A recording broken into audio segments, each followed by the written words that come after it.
Lovely. We're live. And actually, I have the best news for everyone. Um, we're on episode 14, not episode 11. It turns Hmm. out I had two episode 7s and two episode 9s. Um, but I counted it. I did some maths and we're on episode 14. So, yeah, that's wonderful news. We fixed that. Um, yeah, how's everyone doing? I'm knackered, but I'm excited. I'm doing pretty well.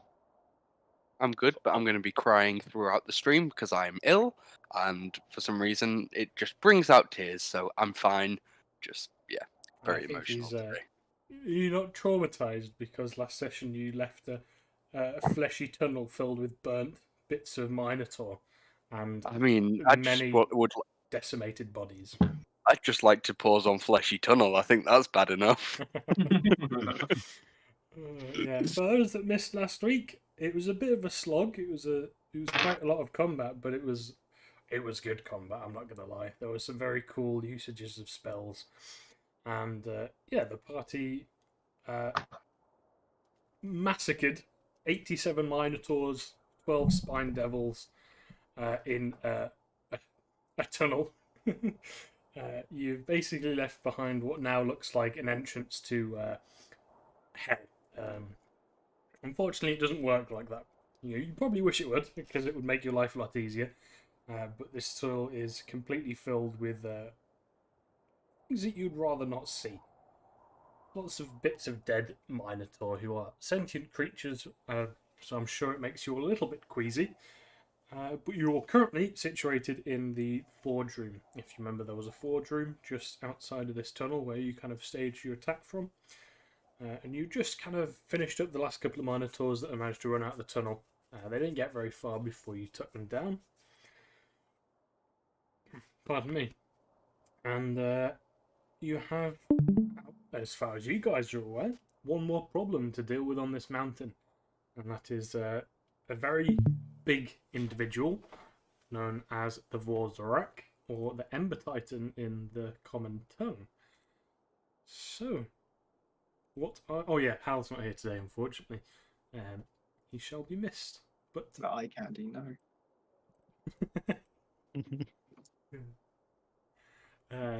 yeah. You can be the eye candy for today. Ugh. Sit there and look pretty, man. I know you can do it. I think we have the cumulative level of eye candy as the 80 burnt Minotaurs. I mean, yeah, if we're comparing, you guys have definitely been elevated quite a lot. So, yes, what are you guys going to do? You're currently stood in the room, contemplating the meaning of life, I imagine. Playing sofas. Wilson just blew up like a bunch of Minotaurs. He's having the time of his life. Yes, I mean, it's definitely not something you guys aren't used to. You're all very, experienced with war. Velios maybe not so much, but I can't imagine it makes you very squeamish. And I have seen things rise from the ocean that make Minotaurs look less scary. Janice has But what actually... about the remains of 80 of them smeared across the tunnel? Point. Janice has actually recently been in a fleshy tunnel that looks quite similar. Oh, yeah. From a creature in the ocean. So, Kind all of forgot sorts about of that. stuff going on. Genesis blanked that one out. Yeah, It's bringing back some memories. it was quite fun. It was nice and warm. Bit too warm. Anyway, we have a nice 3 hours today to get some stuff done. So, let's get to it. Who's attacking first? Yeah, this is going to kill Eric. No.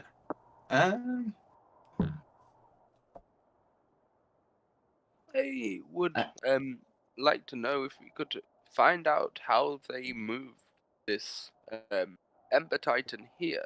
If for no, I feel the situation is safe now. However, it would be important and useful information to know how they move such creatures across the battlefield. It could be used in the future in more time-pressured circumstances. Well, the entire camp is cleared out now, so we can go around investigating it with no issues. I agree. I'm happy to go up and investigate with everyone. Mm. I don't want to go up there alone. Well, I suppose one of us could come with you if you needed the company. It's not like there's any minotaurs to worry about. Indeed, indeed. So, shall we all head towards it, or any other thoughts? I mean, there's nothing stopping us going, and as far as we've seen, it's not particularly dangerous aside from making you warm. And if it does decide to spit fire, then I'm sure I can avoid it, and everyone else can, survive a mild. Well, everyone else can survive a mild singeing, Sure, be fine. I'm sure. Okay. I would like to leave out the front Lovely. gates. So you walk away from the tunnel, leaving some of the bits of flesh there starting to peel off the wall and slosh onto the floor, creating some very nice ambience to add to the whole effect. Are you just leaving the tunnel? I'm assuming you're not dragging them all into the forge to try and get rid of the bodies this time. Just going to leave that tunnel for someone to find. Yeah. Oh, lovely. The Black Sail guards need a reminder of what the rest of the world looks like, I think.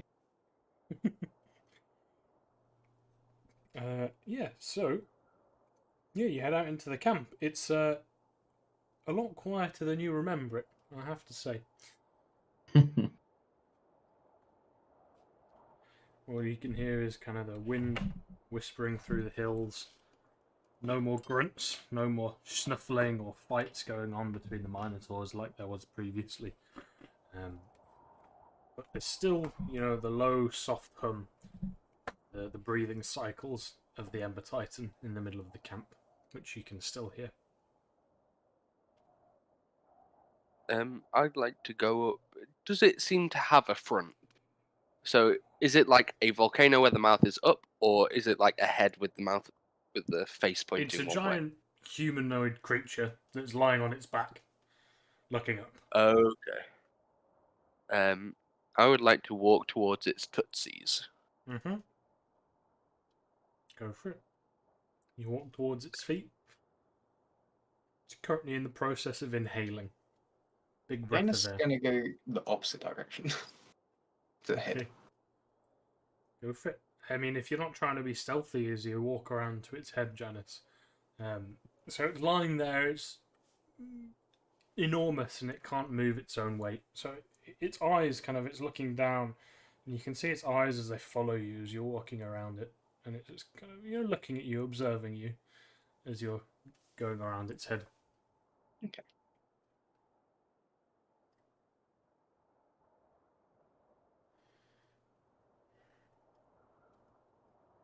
Seeing it follow Janus's eye line and know that we're here, I'll join up towards Janus, and I'll try speaking in Infernal to it, and ask it how long it's been here. Okay. It doesn't seem to understand. It's just breathing. It doesn't, its breathing doesn't falter. It doesn't respond to you. It doesn't give any acknowledgement. Its eyes are just kind of flicking between you and kind of acknowledging whoever walks into its vision. Its eyes are just dancing between all of you, acknowledging you. It's aware that you're there.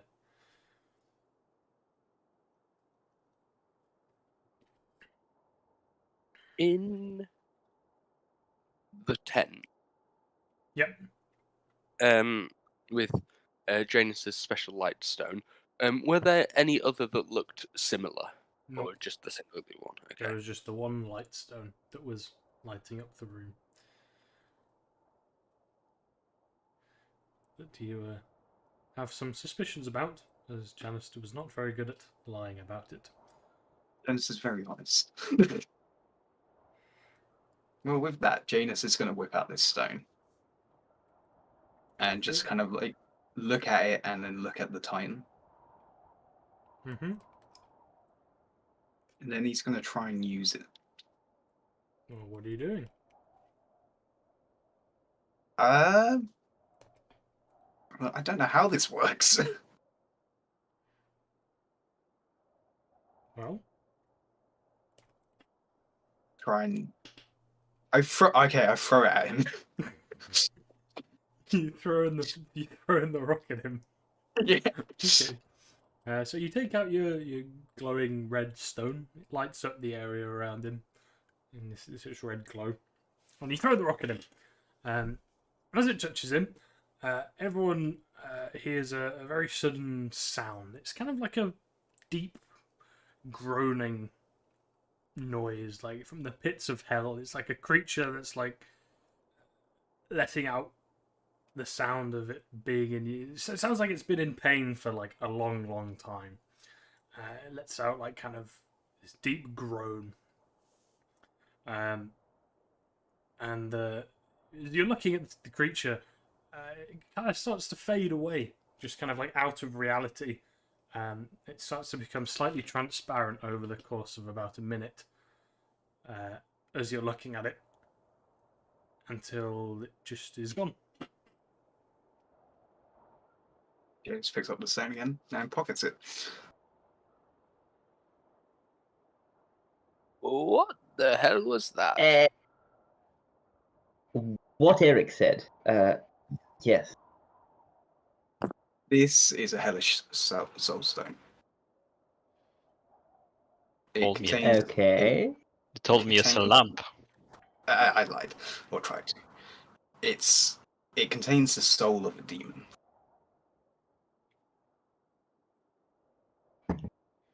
Right. Oh, And demons don't have souls. It's a bit complicated. I don't really know the details myself all that clearly. I just know it can contain demons, but you can also use it to summon them.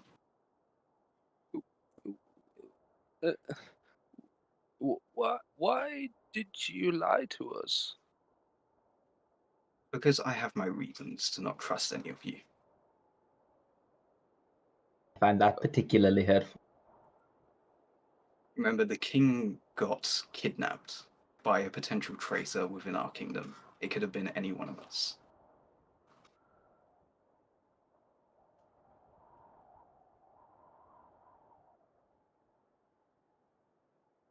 My You internet make go a down. good point. Now, revealing this information doesn't mean I still fully trust you. We've all got our secrets. But there is certain information that is better left unknown.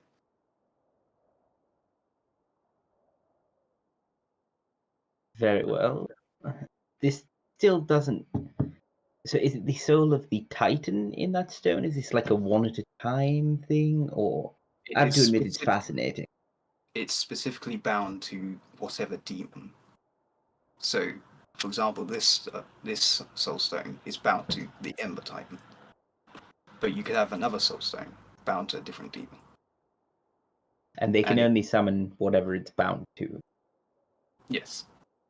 But it could be Okay. forcefully put on someone, or well, the demon, or willingly. Right. So, this isn't like a natural thing that all demons have. It's something that happens. No, it's not natural. It's something that happens. Okay. From I think my I'm experience. starting to understand here. Sorry, the mechanics of this are intriguing. Of course. But we've got rid of the Titan now. And now we have a Titan. Well, if we get killed on the way back, then I suppose we could always summon it for a bit of warmth if you have control over it? Yeah, possibly. Possibly. And over the course of this conversation, you are starting to notice. You still have the effects of the cold warding potion, however, you are starting to notice the heat and the temperature of the area noticeably decrease quite rapidly. Snow is starting to fall around the tents around you. And Now to we the should get floor. out here. Do we see a way out? Yeah. We're back through the tunnel. Going back to the guards and also our guide might be useful. Unless, of course, we want to leave Quick Eye where he is. I think we should get our guide back. Yeah, probably should. You know, Janus is going to trudge off first.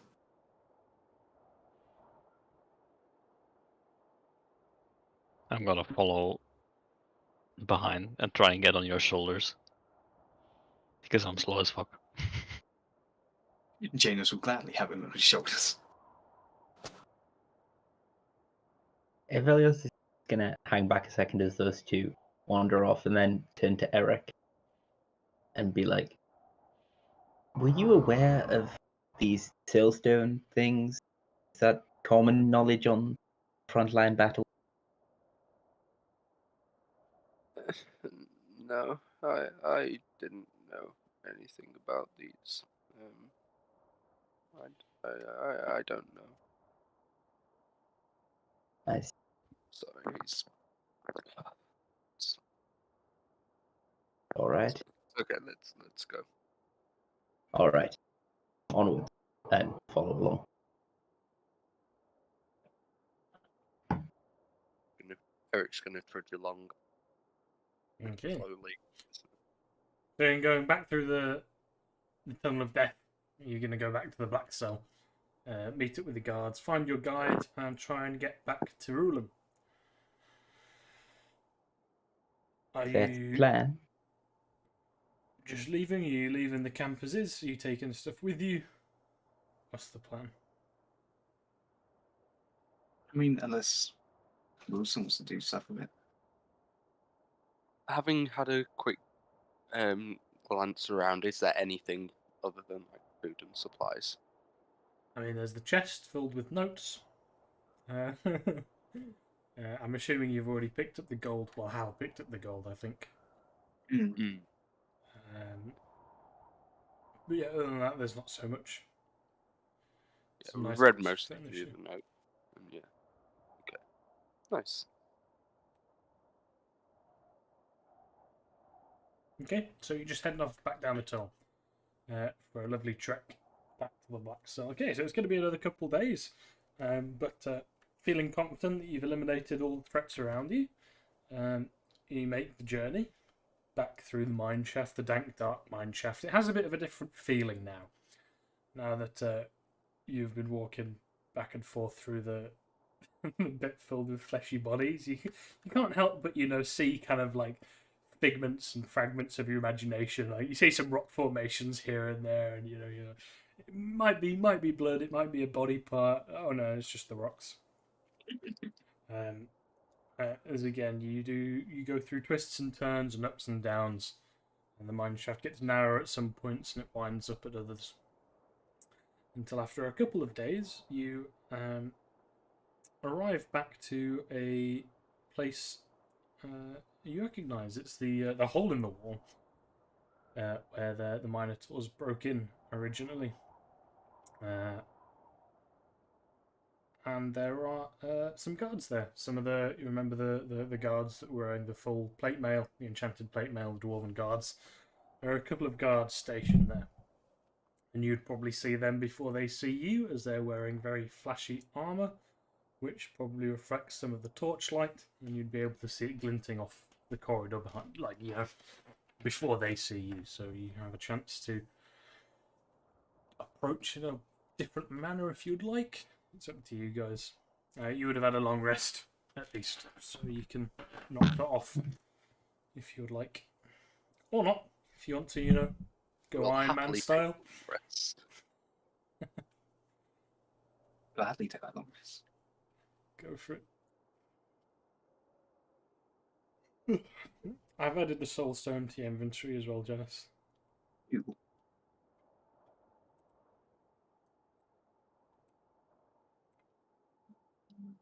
Like a fantasy Pokeball. Pretty much.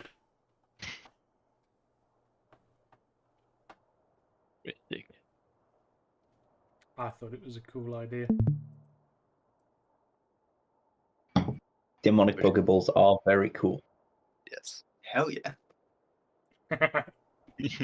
See what you did there. Just mildly concerning in the hands of the barbarian, but not currently a problem. So Don't worry about it. Don't worry about it. Yeah, don't worry about it. So yeah, what are you doing? I'm assuming Janice is probably still ahead as he's the tankier person. So you see the guards ahead. Are you slowing down or stopping, or are you telling everyone, or are you just going to keep walking? I'll stop and point it out to everyone and be like, oh, it looks like the guards have found the tunnel. And, well, the body of Yagarath, if it's still there. Deeper in, is it? It'll be so you can see the guards that they're currently in the room where you fought Yagarath. They're stood at the exit where they broke through the wall. No. They're guarding that. Then, yeah, I'll just point out to the others that the guards are there. all right. Nice to see they can do something, at least. I'll go talk to them if no one else. If everyone's okay with that. Anyone. Like me, that's your specialty. Eric By all toddles over. His shoulders are still very hunched over and seemingly very much affected by the previous conversations. But he'll go to the guards and simply say, so you found what happened. Hello, sir. Michael, right? No, not bloody hell. Eric. Eric, right? Yes, Eric, that's the one. Indeed. You're Michael Indeed. in some of the tales. I have to say, I doubted some of them until we found this. What's the news? Well, from what we could find, there has been a years-long effort to create a tunnel to free Yagarath. In fact, the chains that were holding him were nothing more than an illusion. Thankfully, we got here in time and were able to intercept him before he left. A great deal of luck on our part. However, the camp that housed the miners has been dealt with. Okay. Ivar came back up as you know. He gave us a bit of rundown of what happened, and he's headed off. He headed off through the mountains. He teleported away. He said he had to pass the word on. So I'm sure people back in the capital already know of this Ivar. tragic event. Always watching from afar and barking orders. We have been away for a few days. Is there any news of which we should be updated on? No. Our next shipment isn't scheduled for a few weeks yet. Well, we even get one. I don't think there's really any prisoners that need being held here. Oh, and plus there's a tunnel that leads out. Fuck, man. It I know is what I'm gonna rather do for a job now. a weak point. There is still a war on. You are still capable. I'm sure you can find something. I'm a prison guard. I'm not a soldier. Anybody can learn. Thought for another time, I guess. Yes. So, yeah, a camp. You said. Come here. I'll have this discussion with the captain. Block.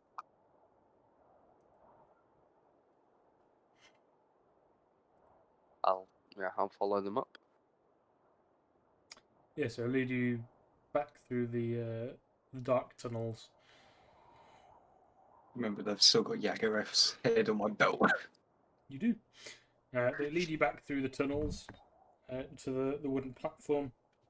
And one of the dwarves says something into his helmet, and they start to crank the platform up and lift you back up to the main little area, where it's quite a hustle and bustle. So before you were here, there was obviously some of the crew on night shift, some of them on day shift, and they weren't all awake at the same time. But it seems like they're all awake at the same time at the moment, making themselves busy, moving stuff around, getting information from one end of the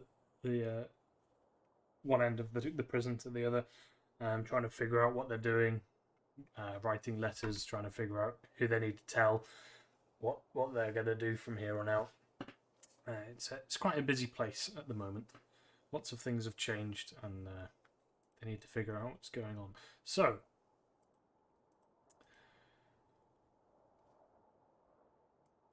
he leads you through if you remember, the magical doors that took way too long to open. They're all currently open at the moment. There's no prisoner, so they don't need to be closed.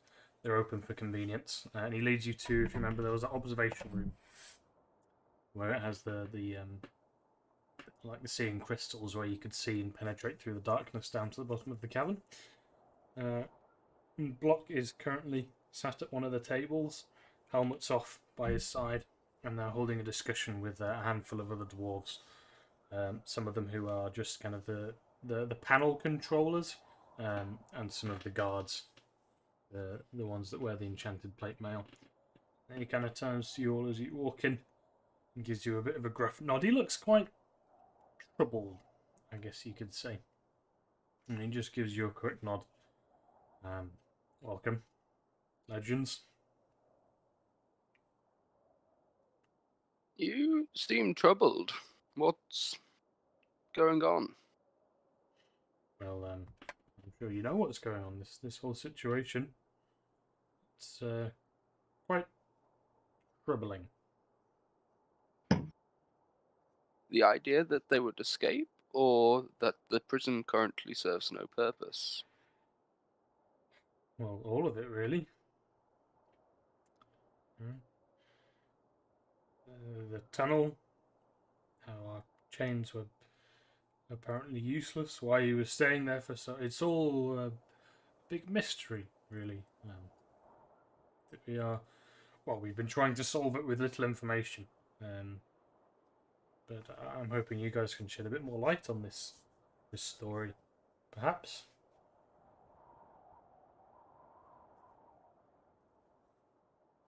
The others? See if they...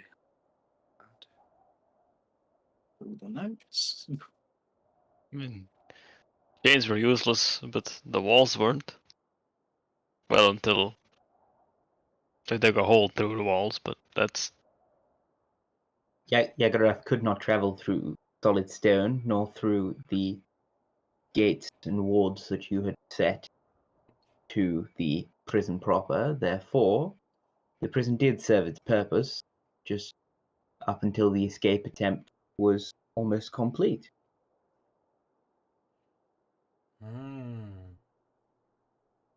But the fact that there were chains on him that appeared to be significantly light on, restrained,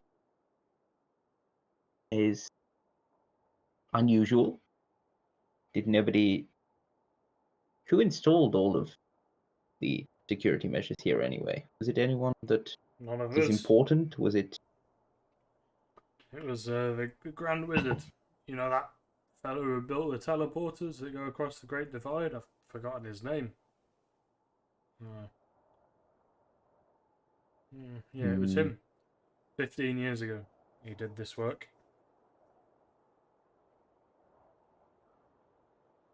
See,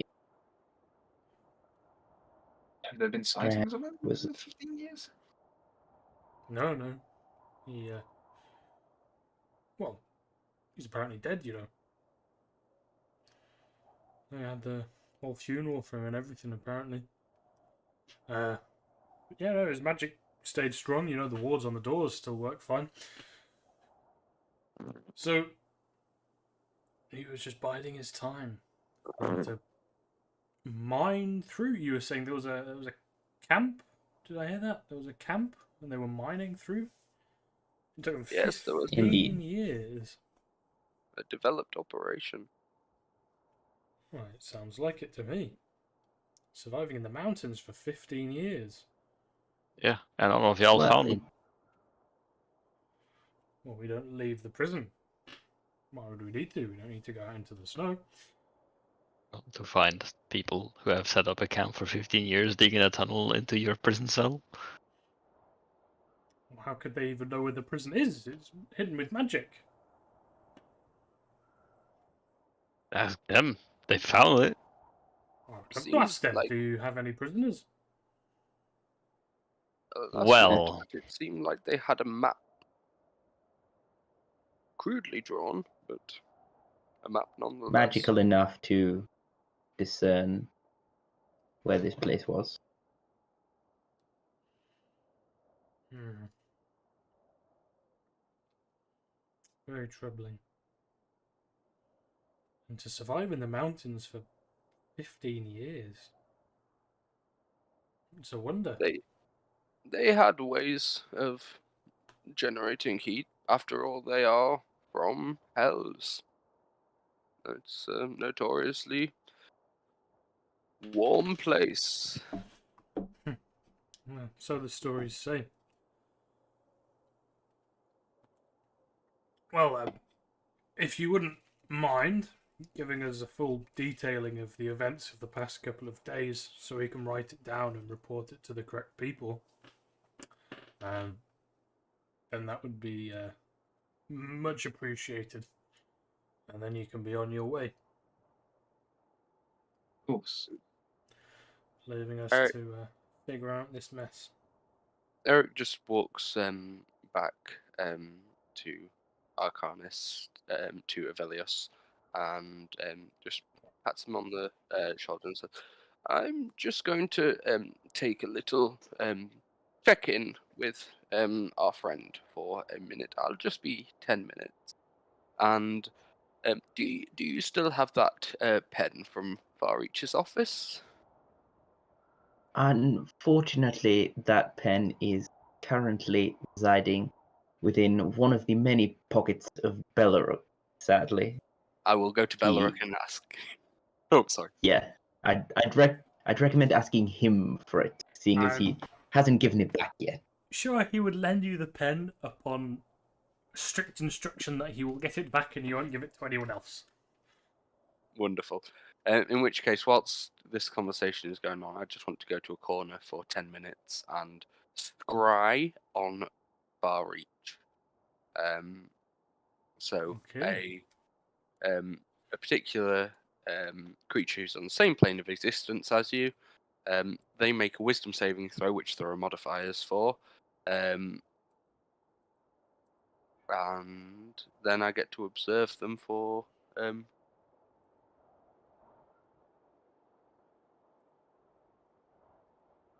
I can see and hear for 10 minutes Okay. what they're up to. And it moves with the target. Yes, so it's first hand because you've met the target. Yep. Connection would be. Well, none. You don't have a likeness have- or a picture. Or... I have a possession, the pen. Oh, you or- do, yes. Alternatively, we could push it and say, obviously, the pen will have all his fingerprints and Yeah, there might be some okay, yeah, hair you on have the the pen. pen. So he takes a -4 to the wisdom save, right? Yeah, Is sure. that how that works? Yeah, it is. So 0 for the first hand because I don't know him super well, Yep. and 4 for the possession or garment because we didn't pick up a bit of his hair for the -10. Okay. So it's essentially a DC 21. Yeah, well, he got a 3. Hey. So you're going to be able to scry on him quite effectively. So you can see and hear him for 10 minutes. Okay. He is currently in his office. You remember the one where you went into, the one where you found this pen? Yep. He's currently in his office, sat at a desk. So, do you see kind of what's around him, or is it like you see him like floating in a void? So I can see. I create an invisible sensor within 10 feet of the target. You can see and hear through the sensor as if you were there. So it's like a third-person view of him, kind of thing. Yeah, exactly. Okay. Yeah, no, he's currently sat at his desk, reading through a book with a piece of paper next to him, which he's scribbling away on, kind of like with one hand on the piece of paper, one hand scrolling through the pages of the book. He's got a monocle over one eye, and he's wearing his lovely, fashionable purple and gold nobleman's attire, and he looks quite tired. He's got bags under his eyes. He's an overworked councilman after all. He's the treasurer. He does lots of work for the town. He's a busy man and he's tired. Do I see what he's writing, or is it just mundane stuff? Yeah, so he's basically reading through what's the word, like tax documents, and noting it all down to try and make sure like all the numbers are right. He's trying to count it all up with kind of what he knows and doing the maths and some quick multiplications and additions and tax nonsense. Okay. And over that 10 minutes, there's nothing that I see that refers to us, the king, or any of the recent events. No, he simply sat down doing taxes. Wonderful. In which case, yeah, I'm off 10 minutes whilst that happens. Okay. What's everyone else doing during this? Are you going to recount the story to the guards so that they can document it and send it off to the right people, or are you refusing to do that? I will recount the story, and I will overly exaggerate our struggles in the fights. Make it sound like they were really tough fights, and we nearly died every time. Oh, this would be the perfect thing for Belrook to be doing. Oh no. Yeah. Do you want to give us a persuasion? This is literally what he does. He makes up the stories and oversells you guys just as legends. Weaving the tale of the legends. Oh no. It was this Persuasion. giant titan we had to subjugate. This would be the perfect moment for him to be here. Yeah, so you over embellish it.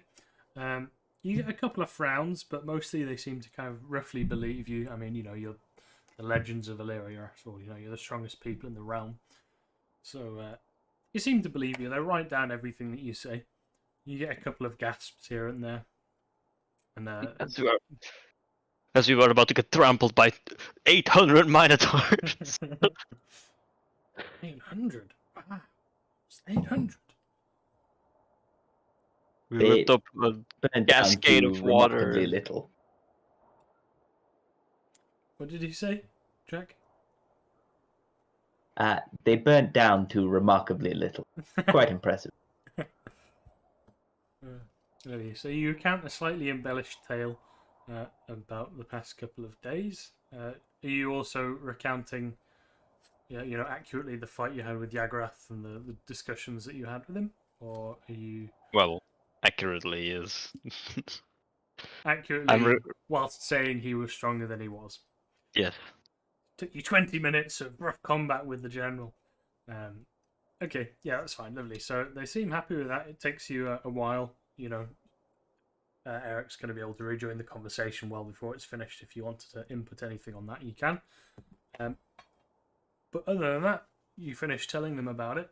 They seem quite happy to let you go.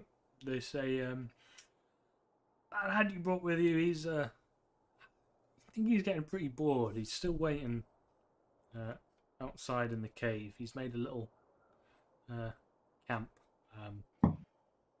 Yeah. Out of interest, whom will you be sending these reports to, just so we can keep on top of it? Oh, I'll mostly just go to the council. They'll talk about it. We'll send them to the councilman, the queen, well, not the king, obviously. Council. Farreach, obviously, you know, he owns the cell on paper. Indeed. How do you plan to send the document? On Messenger. You must have some hardy messengers to get through the Great Divide. I mean, yes, that's how we get our supplies and information.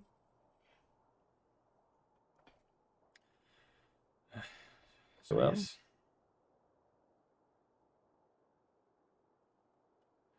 So yes.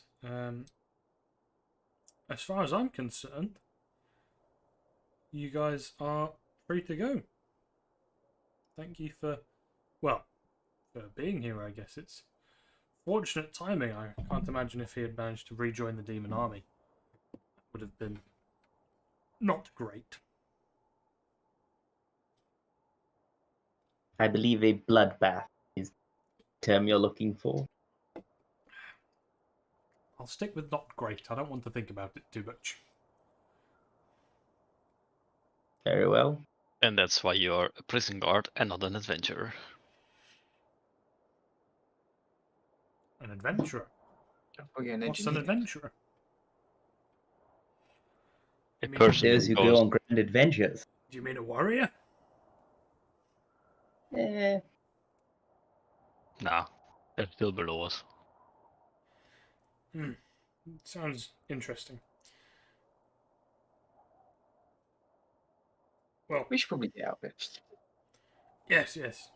I'm sure you have important things to do. You know, country to save, people to kill, minotaurs to. I think we're just gonna Float. leave that tunnel. You know, we'll just block it up. I don't think we need to go investigating down that particular stretch of tunnel. Yes, we'll leave it. Oh, it was a pleasure meeting you. Unless got any I- passing words.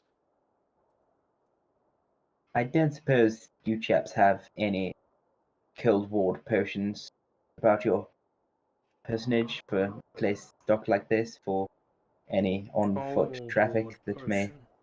potion. No, you don't have any Cold Ward Fantastic potions. piece of alchemy. I'm sure it is, Yeah. but Yeah, well, we're just quite resistant to the cold, you know? We've been up here for many years. We've adjusted. yes. Some of us like slightly warmer climate. Just in case you had any replacement guards or anything that's flogged on foot, I don't know. No, sorry, mate. We don't have any potions to deal with the weather. It's not something we need. Very well. Oh, I'll see you later, chaps. It was Well, an honour. I will be enjoy the recounting- remainder of your guarding. Yes, I will be recounting this tale to my children for many, many years to come. Eric's gonna start heading back up and out towards Hargrind. Lovely. So yeah, Follow you along. walk out of the black cell, leaving behind you scenes of carnage and lots of dead bodies. Out to the mouth of the cavern. If you remember the cavern, it's like a tunnel that kind of leads outwards to a big kind of opening that looks across the massive ice lake that's surrounding this mountain in the middle.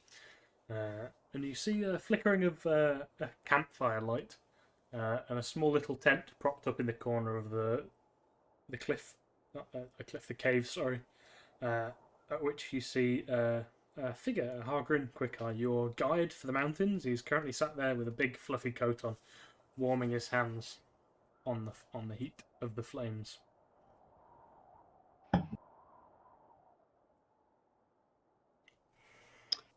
Well, seems he's still here. Having a good time too. I see. Didn't go back home. Well, you know, order from the king and all that. I suppose he is a dwarf. Got to have some loyalty somewhere. So, just from my thoughts, I wanted to ask you all,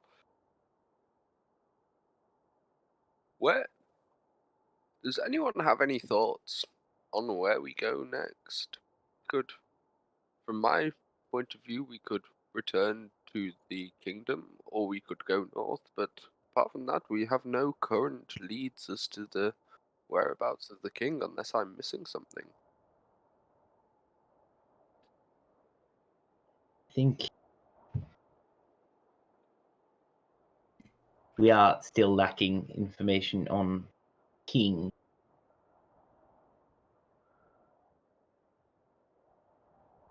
Well, I guess it's back to Illyrians.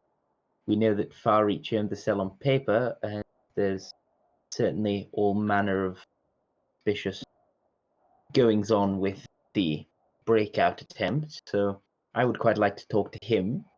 Not sure if that'll get us close to the king, but I suspect it will be satisfying. Your thoughts, Wilston? I mean, were we supposed to know anything about the king from coming here? I think the idea was that we would hopefully get information from Yagarath, or at least find something which could head us in a direction. And neither of those happened. Alas, not. I think our safe bet for now is return to the capital, update Farreach, see if there's any new information, and if not, head north. The Seems like council our only seems- option, considering the circumstances. And the council seems convinced that the king was taken north. The council is convinced of a great many. Of course.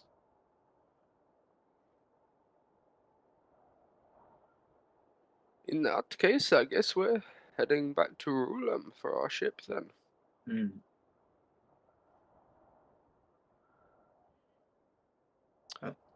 Hargren, are you Friends! Oh, my. Feared you were dead, I have to say. It's been Please. 4 days. Who are you talking to? Come on, man. Hey, sitting out here in the cold, your mind starts to wander. You know, it's a lonely. Thank you very much. Thank you for staying. It's no doubt a difficult 4 days. Well, it's my job. Yeah. After You How this, long- executed I well. was not going to stay for many more days, but Understandable. What do you even do for 4 days? I sat around, made some snow angels, stared out at the landscape, and pondered. Did Oh, you God. happen to see the Melangor at all? I saw a couple of storms here and there, similar to the one that we saw before. It's definitely still out there. Let's hope we don't come across it on the way back. Yes, it seems to have a hunger and taste of a demonic blood. It seems to be on the hunt for something. Interesting. What makes you say it's hunting? From what we heard, it was mainly territorial. It's usually not roaming around this much. I mean, I've seen it storm at least 3 times in the past few days, and that's I haven't even seen it before now. Now, we know that previously demons have been moving across these plains for various reasons. Do you think it's possible that this is a heightened territorial battle due to the current climate, or potentially enjoying the sport and hunt? I can't say. It's a smart creature. I imagine it does get some enjoyment from the hunt. But Interesting. yeah, Having never met the creature, as I'm still alive and I have all my limbs, I couldn't really say. What makes you say that it's a smart, by the way? Obviously, the tales of it, as far as we know, are just more Well, legend than anything else. it's a legendary creature. Of course, it's smart. That's just makes sense. Well, what direction Very is well. it at the moment? Well, unfortunately, I did just see it head in the direction we need to go, but I'm sure we can avoid it. It must have circled back around by now. Hopefully that is the case. Very well. Are we all ready to head off? Think sooner rather than later. Get back to them I post haste. don't know about you folks, but by my count, we only have about a day left on our potions. I have procured some extra for myself because I like to be prepared. But I just thought I'd remind you in case you had forgotten. Being very tough and strong people, I'm sure it's easy to forget these mundane things of weather that we need to look out for. But I assure you, it will not be pleasant even for people as strong as you. We may have a solution for that, so it should be alright. I'll trust your word.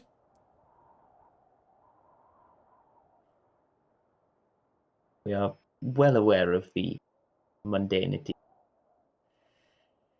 Just that it comes to packing, we like to travel light. Admittedly, it doesn't always work in everyone's favor, but it does provide speed when needed, especially when dealing with demon general.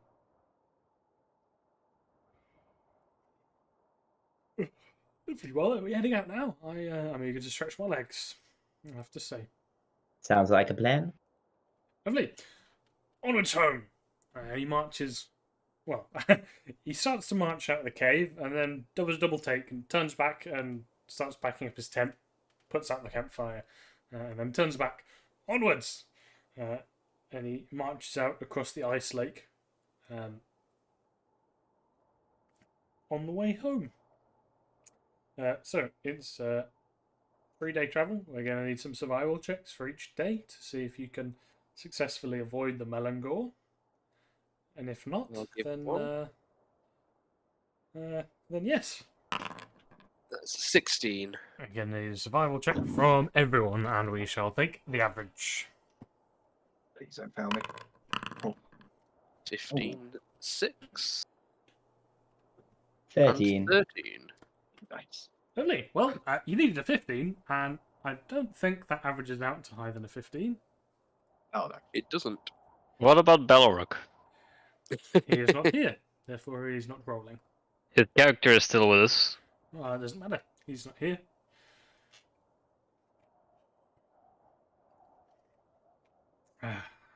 Roll and die. Yeah, so... Beloruk's an orc. He doesn't need to roll survival. He just happens. Yes, so, the first day of travelling, it's kind of much of what you remember. It's very slow, it's cold, it's not very pleasant, it's not exactly what you would like to do. And about 6 or so hours into walking across the snowy mountains, Hargrin stops you with a shout that you can just about hear over the winds that are picking up over the hills. And he points over into the distance at some storm clouds that are coalescing on the horizon. And they are currently racing towards you quite quickly. It will probably be upon you within the hour, at least. And this is the time that we. This is the same day we left. This is the same day you left. About 7 or 8 hours into your march.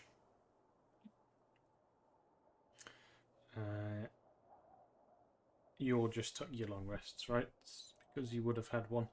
Yep. Yeah. We went through that. Lovely. Right.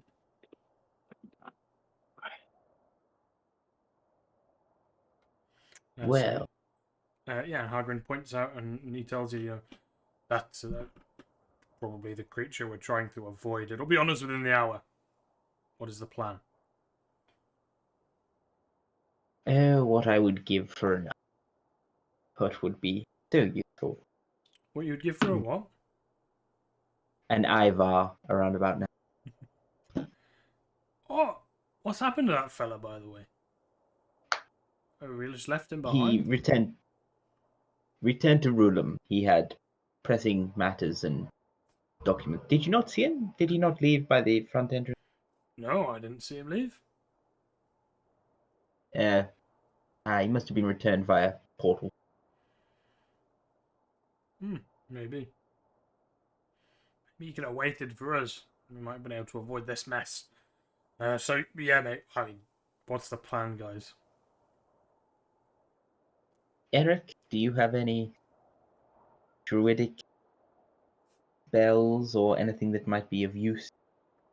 From my thoughts, we have 3 options: stand and fight, pass without trace and try and escape, open up our fiery friend here, and hope that the Melangor takes them as the intruder and focuses on them whilst we make our escape.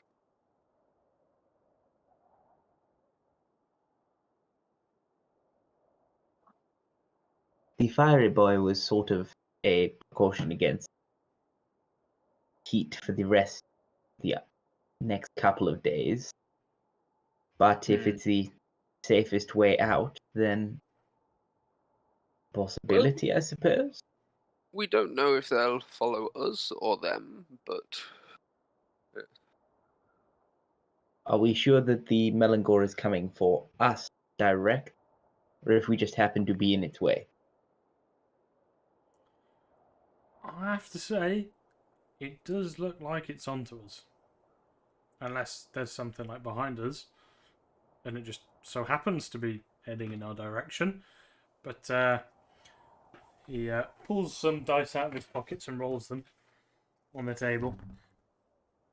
I'm not really liking our chances of that. To be honest, I think it's probably spotted us. But I mean, we might be lucky. Well, maybe we could sneak away. I will leave it in you guys' capable hands to decide. My personal preference is, as always, to avoid detection where possible. I find it the easiest course of action.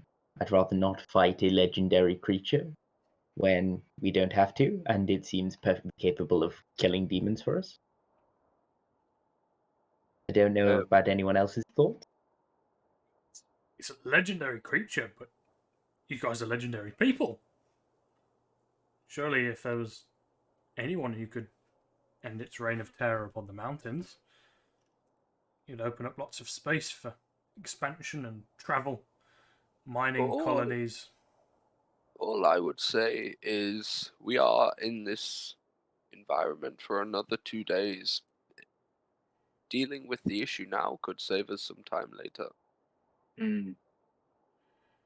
Are we It saying we could. stand and fight? What did you say, Janus? I asked, are you saying if we should stand and fight?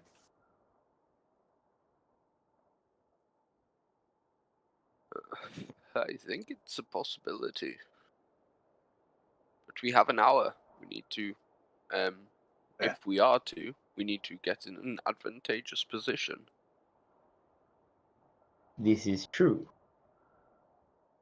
Preferably somewhere not as exposed, I'm feeling, where that can't take advantage of this storm aura that it perhaps has. I assume the storm swirls about it and it is not simply a storm in and of itself. But Do we have any sort of ideas as to what could be an advantageous area to fight in? Like, we've seen it attacking the demons before. How wide was it? How wide was this storm that engulfed them? Do we think that maybe A good couple of miles wide. Oh, I mean, it all you saw was the storm kind of like passing over the demons, and then it passed away again, and the demons were all scattered and dead. No, I mean, you could maybe entrench yourselves in the snow. You know, stand your ground in a trench, or you could build something, or you know, there's definitely things if you can think of any. Are we just literally in like an open plain snowfield right now? Yeah, pretty much. I mean, there might be a couple of snowy hills around, like some raises in elevation. Maybe you could be on top of a small hill if you want to travel for a little bit. You might be able to find a little bit of high ground, but It might be more powerful than we could ever imagine. Even the high ground won't save us. ooh, I don't know about that. But I mean, yeah, you know, there's always other options. You can try and escape and run away if you want. It's up to the dice, after all. I'm not just gonna say, no, it's found you. You're dead now. You know, if the dice are in your favour, the dice are in your favour. It will hunt you down tomorrow May the and the odds day be after. ever, But you know. if you're feeling To lucky, be fair, we haven't had any combat in a long time. That's how we should fight. It's been almost an Been hour. so long since I stabbed anything. Yeah, Been way too long since I've blown something to smithereens. need the blood to boil. Wilston, you blew up a random rock you found offensive half an hour ago. It was a very offensive rock, though.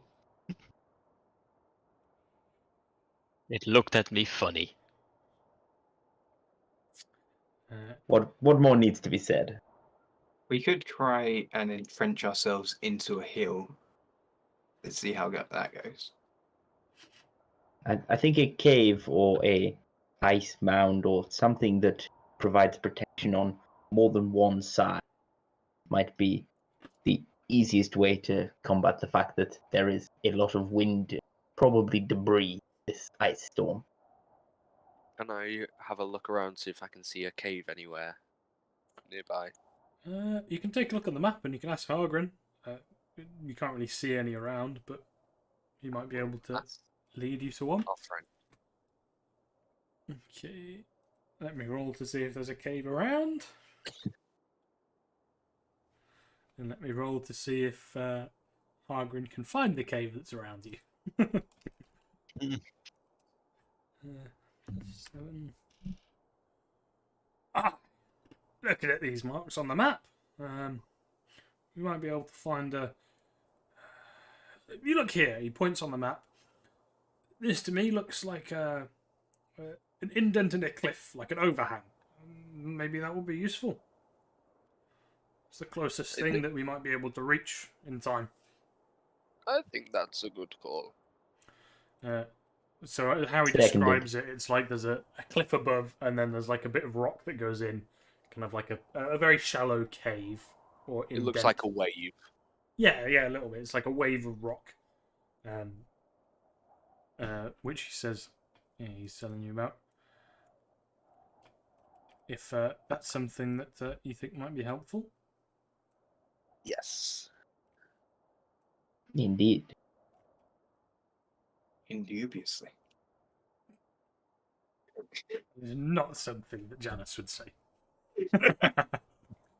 Okay, let me just draw this thingy on the map.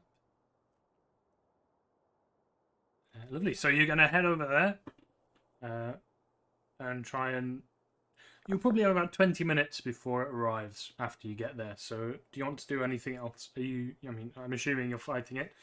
Do you want to, I don't know, build like some snow defenses? Or I'll put you on the map so you can see. That's a good idea. It's the orange line is kind of what the cave looks like. So, I mean, these bits are... It's like a cliff, like across like this. And then there's just like a bit of an indent with an overhang. It's maybe like 30 foot tall, overhang above you. And there's big, icicles dropping down. So, yeah, I mean, do you want to do anything with the snow? You've got 20 minutes to maybe do some shoveling or something like that. What are you guys I thinking? feel like when it arrives, we should not be together. A storm hits many at once, and if we can remove its ability to do that, I think it'll serve us better than being clustered. Agreed. That makes sense. Sorry, what were you saying, Wilston? I was talking out of character. Oh. Wilson's just gonna start firing his fire grenades just all over the fucking place till I get rid of the snow. Yeah, so you want to melt the snow away? Yeah. Okay. Which is probably going to backfire. It's just awkward considering I made the map all snow. Okay. You can add a new line of area that's not snow. So I will draw in. I never use the drawing feature. I'll draw in grey a line of 20 minutes. I'll say you'll be able to kind of. This area is that. Well, do you want to tell me where you want there to not be snow? Like, do you want it to be in the underneath bit, or like, do you just want like random circles of no snow? Like, what do you want?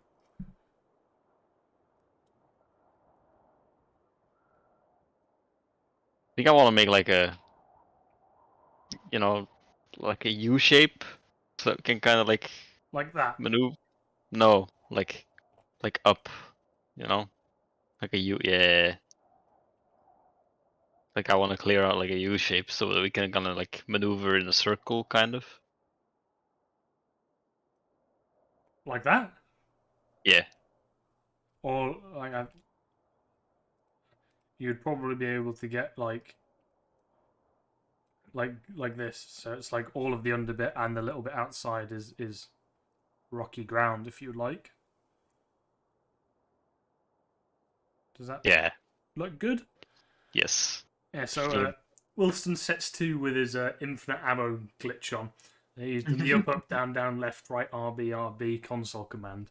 And he's firing these little fire grenades to melt away at the snow around you. What's everyone else doing in these kind of 20 minutes you've got to set up? Are you doing anything else? Are you pulling any shit out of the bag of holding? Are you preparing any spells? Do you want to tell me what spells you've prepared in certain things? Tell me what's going down. So I'm going to, when the Melangor is about 5 minutes out, I'm going to cast Symbiotic Entity to get myself some extra temporary hit points. I'm going to ready Chill Touch, just the cantrip for when it reaches within 120 feet, and that's that. Okay. Anyone else for anything else? I'm going to load a Vial of Alchemist Fire into the base of my rapier, and then hood up on my cloak.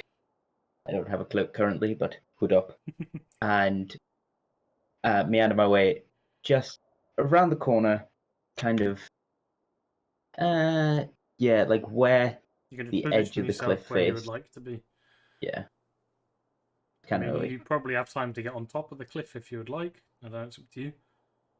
The Melangor... No, stay at the bottom of the cliff. The Melangor is coming from the top direction. The Melangor is coming from there. You can see the storm as it's approaching you. If that makes a difference to what people would like to do.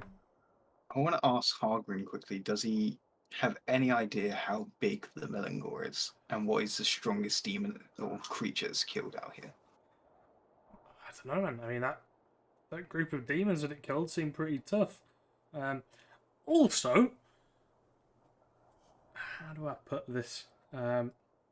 Well, I'm not a legendary person, unlike you prestigious gentlemen. So how would you feel about me not being here when it arrives? You can hide, yes. We can, I don't know, organise a place to meet up after you've killed it? Or, what do you think? Give us a landmark somewhere nearby but out of the road, and I'm sure we'll be able to find it. How about that ice lake that the Melangor killed loads of demons at? It's about 2 hours that way. And he points to the That works. southeast. All right. Sounds good to me. Ah, lovely. And he gets a jog on. He's walking kind of towards the storm, but kind of off in an angle. As he does not want to be involved in what's about to go down. Anyone else for anything else? Janus is going to talk to Eric in private for a moment. Okay. And he's just going to pull him aside. And he's just going to plainly speak to him and say, if things go south, I have a backup plan, but you've got to promise me that you won't let me go. Let you leave? Yes. Just trust me. Okay. It's worst case scenario. And then he's Hearing the words "trust me," Eric's face turns a little stony given the past conversation, but he doesn't bring anything up.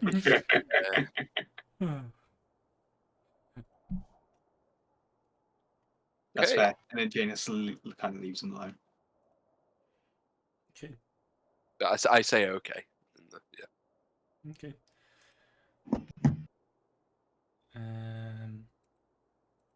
In which case, I'm just going to Wait, take before 2 minutes to tinker with alchemicals, just force a habit, put a couple oils together just in case. you can probably whip up In the pouch. a D. In the 20 minutes you've got, I'll say you can whip up a D12 plus your intelligence modifier, amount of sharpness potions if you would like, with the Swine Devil things that you've got. If that's something you would like to do. It's my bread and butter, so absolutely. Lovely. 10 total. Oof. Is that with your plus your intelligence? Yep, 10 total. Lovely. Are you handing them out to people, or? Yeah, actually. So, how many of my spines does that consume? Just one for each potion. Oh, lovely. Nice and simple. Spectacular. Yep. In which case, there are 5 of us here. I'll give everyone 2. And There's 4. you are the DM. The Melangor does not need sharpness potions. I mean, you can give one if in you want. I'm which sure we case- would love that. In which case, I'll give everyone else 2 and keep. And So- just hand them across. And what is this? Sorry. an oil of sharp. It's probably not going to be directly useful to someone with spellcasting such as yourself. It'll be more useful on somebody like Janus, but those thin shards are incredibly potent when applied to a blade or some ammunition, and provide a substantial bonus to attacking any creature. They can pierce armor with these. Thank you very it's- much. One of my inventions that's found the most use on the battle. Janus, I'm sure you know how these work. Splashes it. Yeah, so it's a potion, lasts up to an hour. You can coat up to 5 pieces of slashing or piercing ammunition. And it gives you a +3 to your attacks and damage rolls. Doom, I'm going to say, because you don't actually use ammo, I'm going to say you can just apply it to your gun for the piercing bullets if you want. And it just works for an hour, and it doesn't... Because you don't actually have ammunition, because it's like magically generated. You gave us 2 of these, right? Yeah. Okay. And it's the oil of sharpness, isn't it? Yeah, each one can coat Yep, up to order. 5 different things. So, got Okay. 10 uses. Each use lasts an hour. And paint it on your fingernails if you want. Give your scratches a +3. And I think, do you want to have our mid-session break there, and we can resume Sure. in about 5 or so minutes. Lovely. Works for me. Eric Live. Having been abandoned in the forest as a baby, he survived by joining with the very essence of nature. He's been fighting in the war against humans every day for 120 years, even rumored to have slain 200,000 in 1 week. He is always working, ever watching, forever protecting. My name is Beloric Morgamash, but you've probably heard of me. I'm a half-orc from the north, but I've been in Alerians for most of my adulthood. You'll know my tales, of course.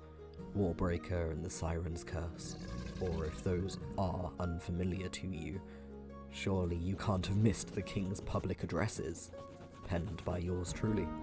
Be sure to keep an ear out for me, and you know where I am if you hear anything interesting. I'm certainly interested. I am Ivar, formerly the commander of the Bastion's forces. Now, I seek a way to redeem the loss of the Great Wall, and to return my family to its honourable position once more. For money, influence or power, I will do whatever it takes, and earn my name back. Ivelios Oakenheel is a half-elven gentleman and sea dog who graduated the Imperial Academy as an alchemist in his younger days. And though he is most well known as the daring captain of the legendary privateer and sea demon hunter, the Inevitable Demise, the piratical alchemist, as he is known, is still rumored to be the driving force behind some of Aleria's most recent alchemical innovations. Janus Ricot, a human boy raised into nobility by his lesser-known knightly parents, forged into a soldier to fight against demonkind, a hero to the common folk as well as their protector, a paragon to fellow soldiers and bane to all demons, general of the 7th Army and Archdemon's plight, Bellum's demise and the slayer of war, the Warbreaker.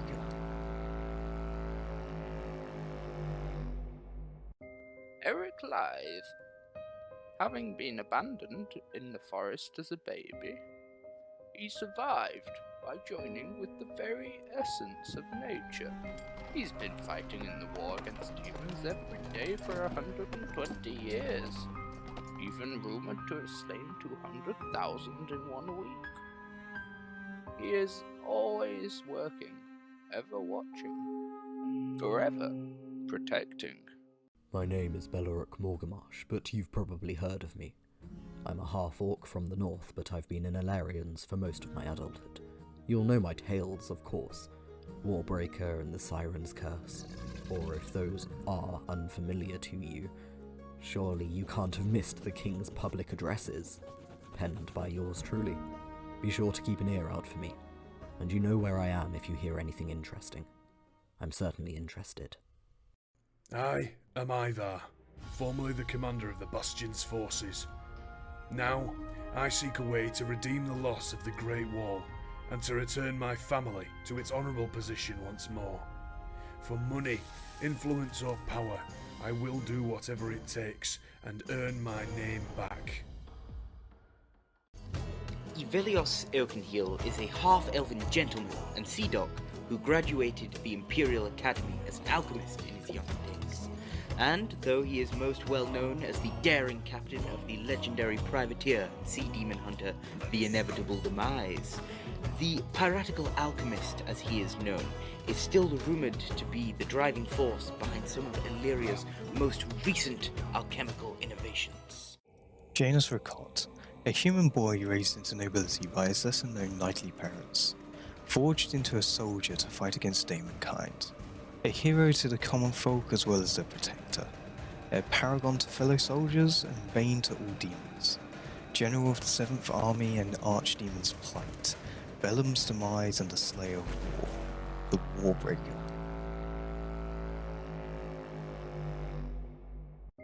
Eric Live. Having been abandoned in the forest as a baby, he survived by joining with the very essence of nature. He's been fighting in the war against humans every day for 120 years, even rumored to have slain 200,000 in 1 week. He is always working, ever watching, forever protecting. My name is Beloric Morgamash, but you've probably heard of me. I'm a half-orc from the north, but I've been in Alarians for most of my adulthood. You'll know my tales, of course. Warbreaker and the Siren's Curse.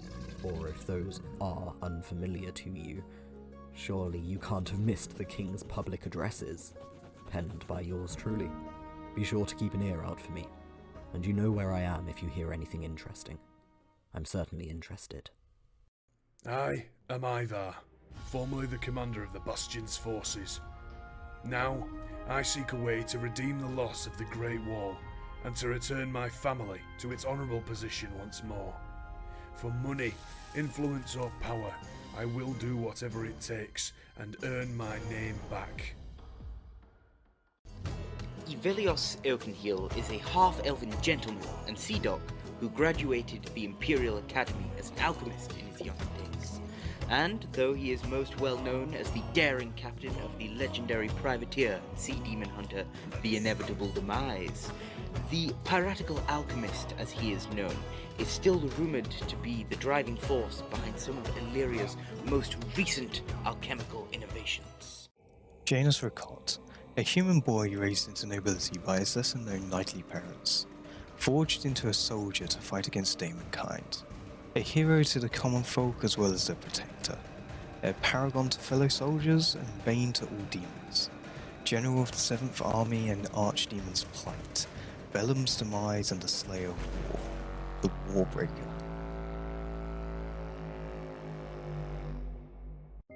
Eric Live. We're back. So, what is my Discord doing? Oh, no, not that. I don't know, it's being really laggy and that's really strange. Your cameras are glitching. Alright, I fixed it. Lovely. Anyway, so, you have seemingly been spotted by the Mullingar, a legendary creature whose territory encompasses pretty much this whole side of the Great Divide. You've entrenched yourself under a cliff, ready for its approach. You've done all the preparations you can. Your mortal guide, Hargren Quickeye, has ran away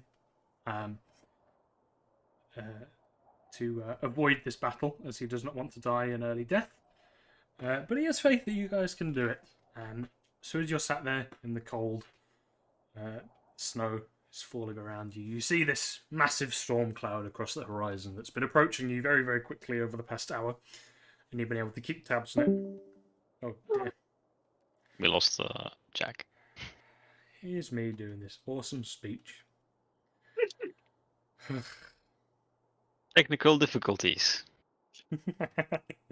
On the top, 1, 2. I can't do it from the top. It was all off the top of my mind. Yeah, we'll give him a minute to get back.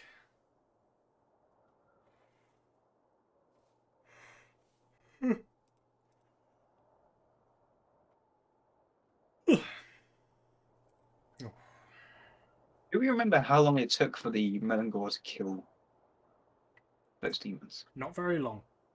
Okay. Maybe a minute or two. I mean, we needed a minute or two to kill 80 Minotaurs, so... You needed less than a minute or two for that. Has he got offline, or has he just left the call? He's got offline. Okay. Has gone Oh, offline. it's on his phone. Oh. We shall give him a minute for his internet to come back. Oof. Yes, you've done preparation. You've whipped up some potions, some oil of sharpness, which is one of Ivelios's claims to fame. Something that I think most of you have been quite well acquainted with, as it's something that was quite prevalently used on the front lines to help. It gave you that extra push that you needed to win some fights. Oh, yeah. Kill some generals. So, yes. Raging PTSD. Hopefully he returns soon. So I've messaged him and he's said that basically his laptop's crashed as soon as you said that your Discord was laggy. So he'll be back in about 3 minutes. Hopefully he can get it working. No worries. Oh, here he is. I mean, in Speak theory, of the signed devil. loading on my end, and we haven't heard him yet. That's true. Is he here? Is he not? There's 2 beautiful cubes in a lovely dance. The suspense is killing me. I thought it was called the Melangor. Oh, all your cameras are frozen for me. It's all fine on my end. Oh, this is fun. This is the test to see if I'm freezing at all. I genuinely think the weather in the UK at the moment is causing internet to be an issue. It could The be. weather? I thought it was fine at the moment. Oh, there he goes again. Oh, there he is again. Hello, Jack? There he goes. You live. There he goes again. Oh, the cube's back. The Cube. That was a cracking show. Hey, You know, the one with I'm back. the person in the fencing We mask. can hear you. But, But- we cannot see you. Oh, Hey. see him again. Yay! Lovely. Hey! So I was giving a lovely This, suspenseful speech about what's about to go down. I've lost where I was. Yes, you've seen this massive storm approach you across the horizon. You've been able to track its You progress. guys good? Can you hear us? Oh man, this is. Oh.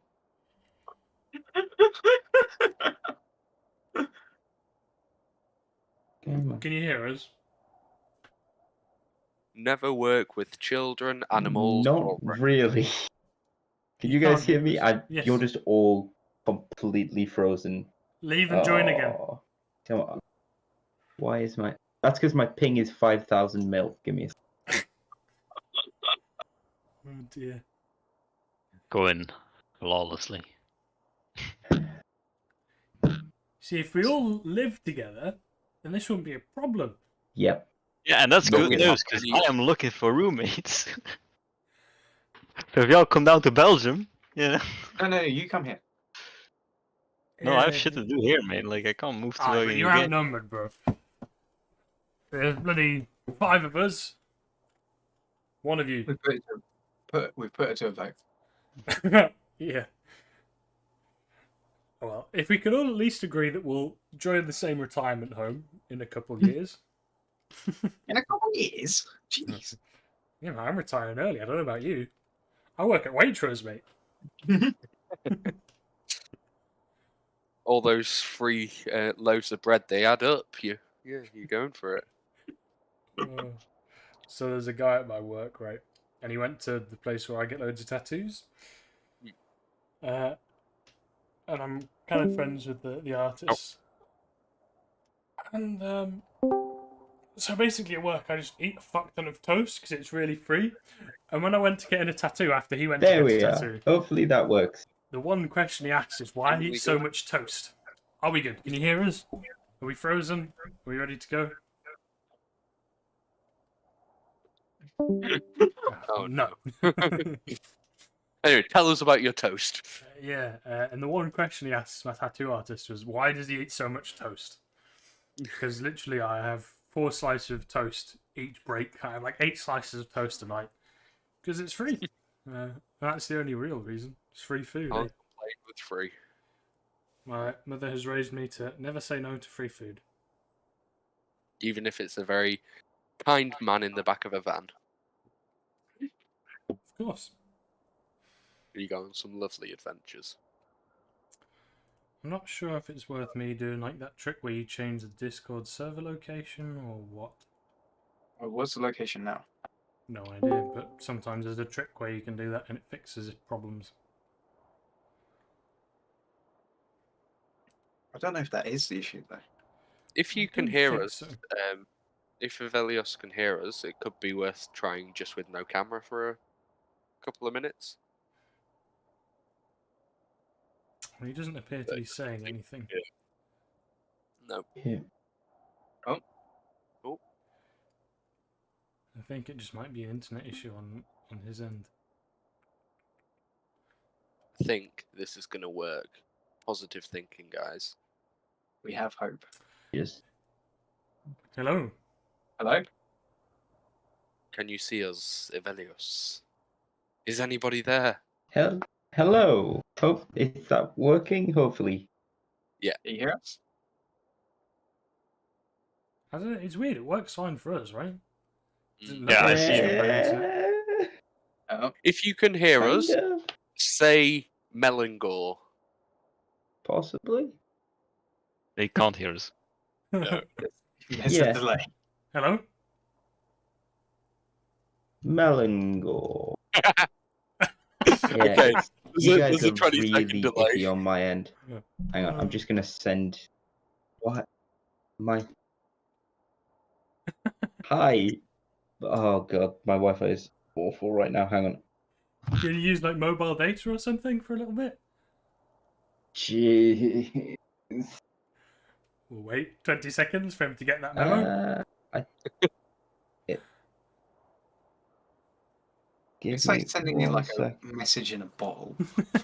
Jesus. Oh, this is what it was like to communicate in the olden days. You had to send letters to people, and it took time to arrive. Oh, we've My lost him again. dearest Evelios. We've lost him again. No. It's Dance and Cubes. He hasn't left yet. Christ. This is something. Hello?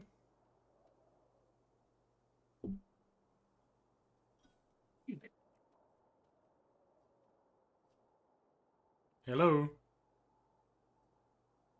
There's some beautiful stills of.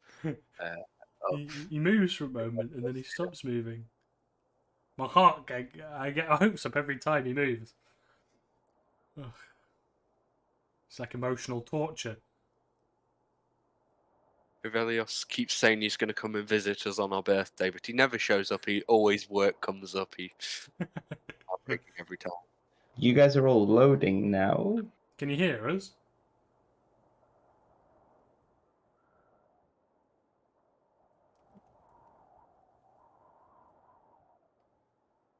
Can you guys hear me yet? Yeah, we can We hear hear you. you. Can you hear us? Yep. Yeah. Oh, I Yeah. think that was the response to the Don't first get your one. hopes up. I wasn't us. Say Melangor. Everyone's frozen again. oh, Because you asked if he could hear us, then about 20 seconds Swear to later, God. you Yeah, asked I us. see, Okay. yeah. This is painful. Don't know why you're doing. I can assure you now, we are not doing anything. You can And watch he this will back hear later. you assure him about it in 20 This seconds from now. baby, come back. Are we all friends on Discord? Do you want to try hopping into a call, see if that makes a difference? Sometimes it does. Yeah. I think I'm friends with most of you guys. Yeah, give me a second. Do you want to pause the stream then? Yeah, And we'll pause the stream for technical difficulties. We'll be right back, guys. Eric live. Having been abandoned in the forest as a baby, he survived by joining with the very essence of nature. He's been fighting in the war against humans every day for 120 years, even rumored to have slain 200,000 in 1 week. He is always working, ever watching, forever protecting. My name is Bellorak Morgamash, but you've probably heard of me. I'm a half-orc from the north, but I've been in Alerians for most of my adulthood. You'll know my tales, of course. Warbreaker and the Siren's Curse. Or if those are unfamiliar to you, surely you can't have missed the King's public addresses, penned by yours truly. Be sure to keep an ear out for me, and you know where I am if you hear anything interesting. I'm certainly interested. I am Ivar, formerly the commander of the Bastion's forces. Now, I seek a way to redeem the loss of the Great Wall, and to return my family to its honourable position once more. For money, influence or power, I will do whatever it takes and earn my name back. Ivelios Oakenheel is a half-elven gentleman and sea dog who graduated the Imperial Academy as an alchemist in his younger days. And though he is most well known as the daring captain of the legendary privateer and sea demon hunter, the Inevitable Demise, the piratical alchemist, as he is known, is still rumored to be the driving force behind some of Aleria's most recent alchemical innovations. Janus Ricot, a human boy raised into nobility by his lesser-known knightly parents, forged into a soldier to fight against demonkind, a hero to the common folk as well as their protector, a paragon to fellow soldiers and bane to all demons, general of the 7th Army and Archdemon's plight, Bellum's demise and the slayer of war, the Warbreaker. Eric Lythe, having been abandoned in the forest as a baby, he survived by joining with the very essence of nature. He's been fighting in the war against humans every day for 120 years, even rumored to have slain 200,000 in 1 week. He is always working, ever watching, forever protecting. My name is Beloric Morgamash, but you've probably heard of me. I'm a half-orc from the north, but I've been in Alarians for most of my adulthood. You'll know my tales, of course. Warbreaker and the Siren's Curse. Or if those are unfamiliar to you, surely you can't have missed the King's public addresses, penned by yours truly. Be sure to keep an ear out for me, and you know where I am if you hear anything interesting. I'm certainly interested. I am Ivar, formerly the commander of the Bastion's forces. Now, I seek a way to redeem the loss of the Great Wall, and to return my family to its honourable position once more. For money, influence or power, I will do whatever it takes, and earn my name back. Ivelios Oakenheel is a half-elven gentleman and sea dog who graduated the Imperial Academy as an alchemist in his younger days. And though he is most well known as the daring captain of the legendary privateer and sea demon hunter, the Inevitable Demise, the piratical alchemist, as he is known, is still rumored to be the driving force behind some of Aleria's most recent alchemical innovations. Janus Ricot, a human boy raised into nobility by his lesser-known knightly parents, forged into a soldier to fight against demonkind, a hero to the common folk as well as their protector, a paragon to fellow soldiers and bane to all demons, general of the 7th Army and Archdemon's plight, Bellum's demise and the slayer of war, the Warbreaker.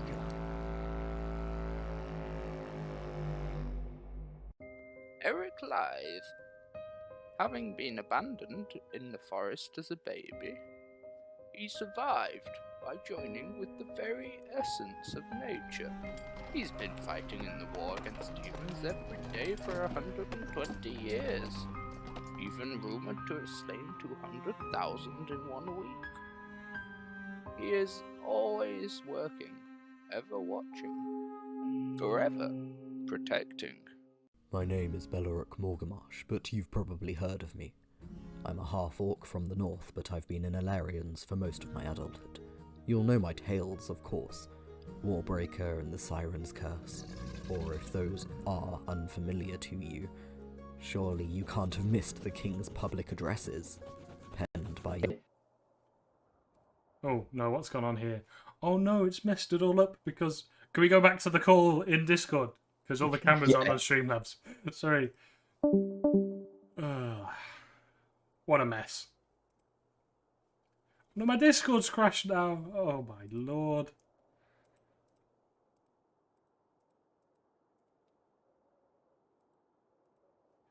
This is unfortunate. Back! Our beautiful boy is back! I'm here. I'm not. My Discord's broken. Oh, for God's sake. It won't open. It crashed when I joined the call, and now it's just not here. I wouldn't get the first time, like, Gage went, oh, my Discord's a bit laggy. And then my laptop as a whole just... Oh, man. Let me just close it and open it again, see if that does anything.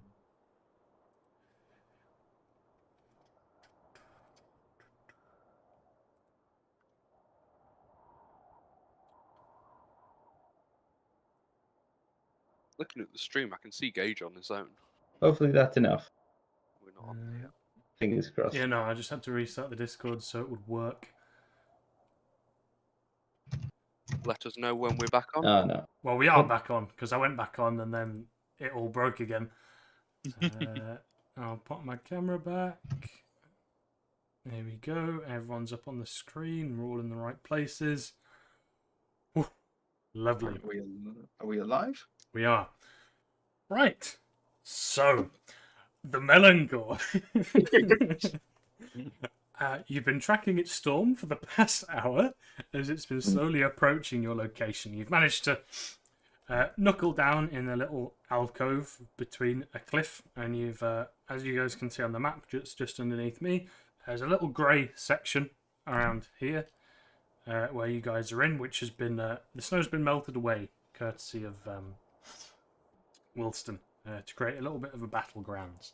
And the Melangor is currently the storm. The outer layers of the storm are about to hit you as you're entrenched in the snow. You've done your preparations. You've made some potions of sharpness.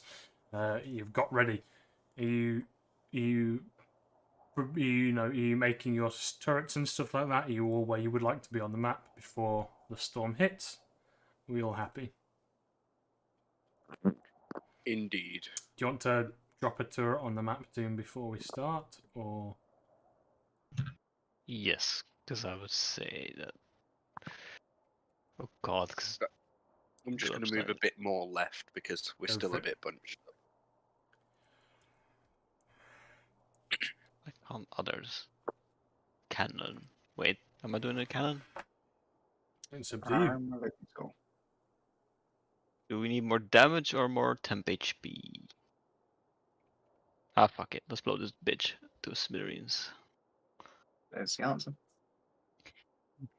Let's explode this storm.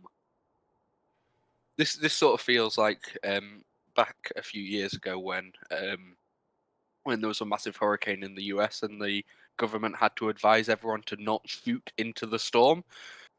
It feels like we're about to do that. Yeah. Interesting. Okay.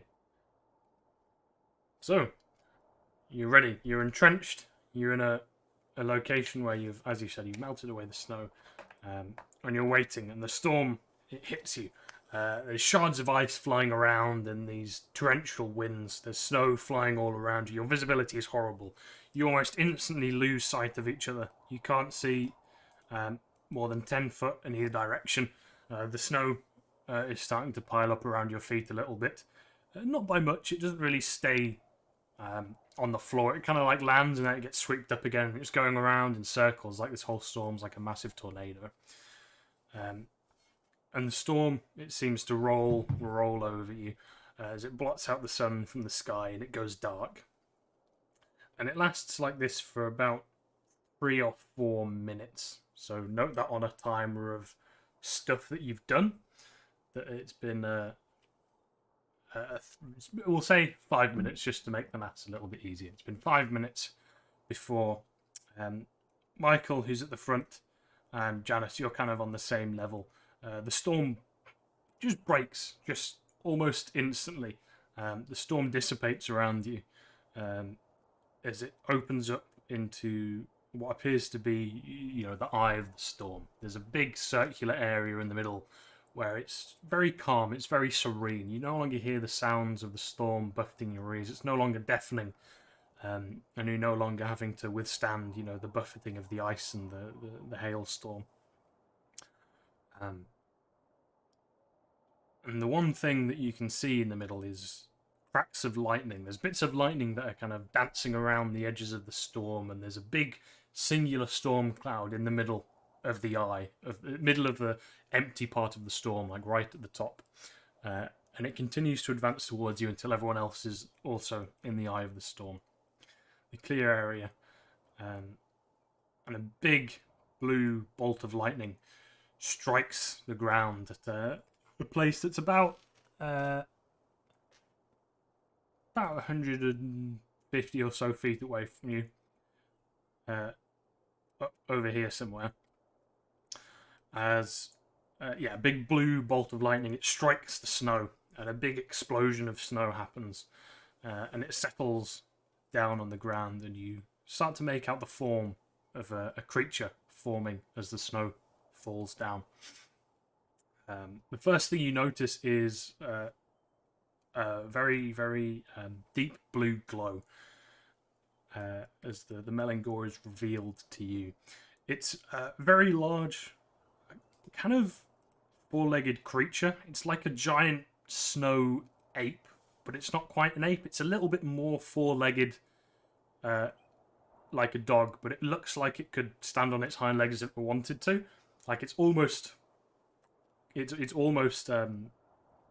like a dog, but it's kind of, its back's a little bit arched and it looks kind of mixed between an ape and a dog. It's got a big white mane, fully white fur, and down the back of its neck it's got crackling blue lightning, and it's just got one slit in its face for what you presume is its eye, but its eye is just like a glowing blue slit of lightning. And it's got a big mouth filled with teeth. It looks something like this as it stood on the snow a few feet in front of you. If any of you had anything prepared that can reach it right now, you can go and do it. And if not, it is just going to slowly prowl towards you across the snow until somebody engages it, and then we will begin the initiative. Looks like a very good boy. It does look have sick. That's to very say, cool. I would like to be hidden, please. I spent a very, very long time getting this image, and I was very, very happy with it. Yes. I'm going to show it again. Very, very cool. That is the Melangor. Very. It's quite big as well. Excellent. It's a very, very huge, large creature. Lovely. So it's 150 feet away. Yeah, it's going to be slowly slinking its way across the snow towards you. Its eyes are on your group. And until someone initiates the fight, it's just going to keep advancing. So what's the first thing that someone's going to do? I will slowly start walking up towards the left-hand corner of the rocky outcrop, with the idea of maybe getting up to onto the snow and starting to walk around in a sort of circular direction to its left-hand side.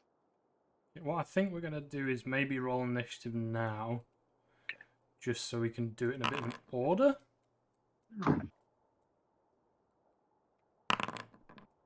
Just, I don't know, I think that'd be a little bit easier. Did you want to... You would have probably stealthed quite a while ago, I imagine, Velios, so do you want to let me know what that would have been?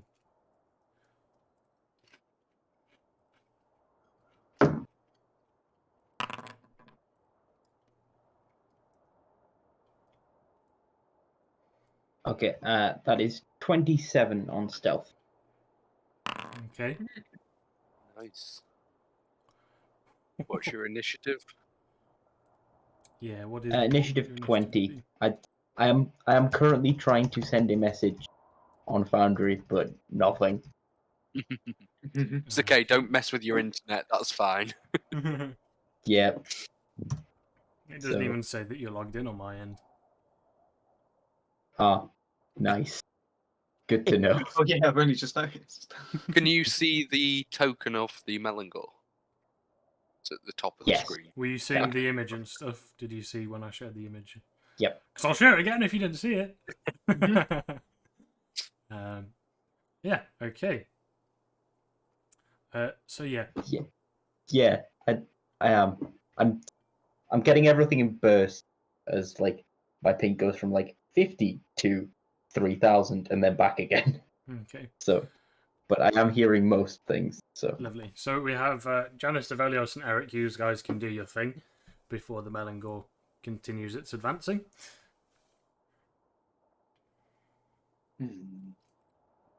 Janice is he's just gonna get ready. He's Just just gonna hold eye the up. back line. Well, it's not your turn yet, so that's all you can do for now, Wilson. But Janice, Evelios, and Eric, you guys have time to do stuff before it continues walking forward. I'm gonna run a one of my oils of sharpness just down my rapier. Okay. I kind of I'm gonna assumed move- people had already used them. Had people not used them already?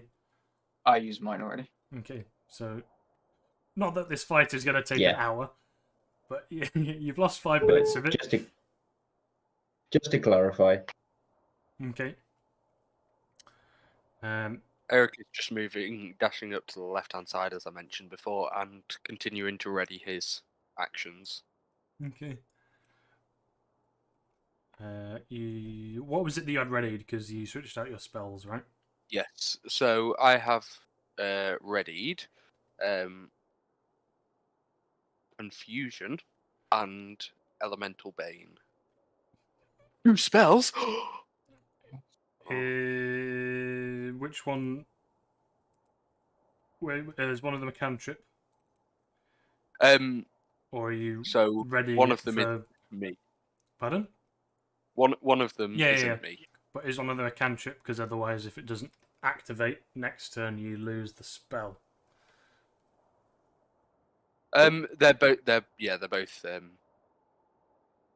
spell. They're both spells. They're leveled spells, so Yeah. you've readied a spell, and if it doesn't go off next turn, then you'll lose a spell slot. Yeah. Okay, that's fine. I mean, that's how it works when you Yeah, ready yeah. spells. Janice, you're just waiting. Yep. Okay. Okay, the Melangor is continuing to slink forward, so it comes forward. So it comes up until it's about 110 feet away from you, as it slinks across the ground. And that's its full movement. So you can attack with your spells if they're within range.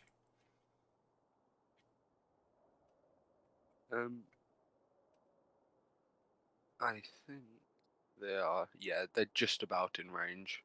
Okay. So yes, I'll have my fun. So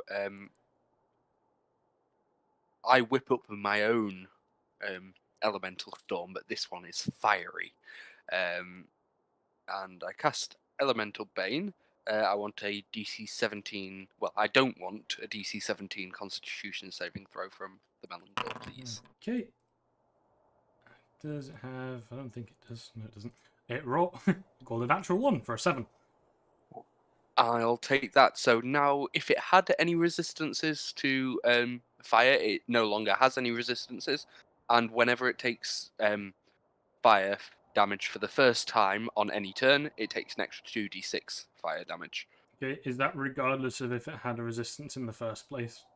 If it had no resistance, then that's just a wasted part of the spell. Right, lovely. Need to remind me of that one? Yep. And I think that that just lasts for the rest of the time. And then Confusion comes out. And this is one where it makes a DC 17 Wisdom saving throw. You don't need to tell me what the spell does, because it succeeded. You got a 21. Or maybe you do need to tell me what it does. Oh, I was thinking of Contagion. Yeah, I was thinking it was the one that he had to do 3 times. In which case, yeah, nothing happens. I'll read during other people's turns and let you know if anything changes. But okay. Yeah, doesn't Lovely. happen. So that pops off. The Melangor has previously been kind of slinking along, but as you shoot spells at it, they might not have done damage, but it is now ready to go. The first thing it's probably going to do... no, it's not yet. Lovely. In that case, Wolfson, it'll be your turn.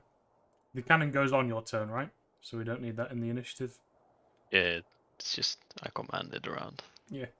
So I need to get a sense of scale.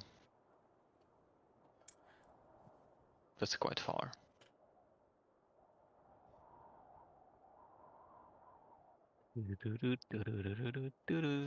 My thing is bugged and the tooltips are all staying. Oh my god. Not your internet too.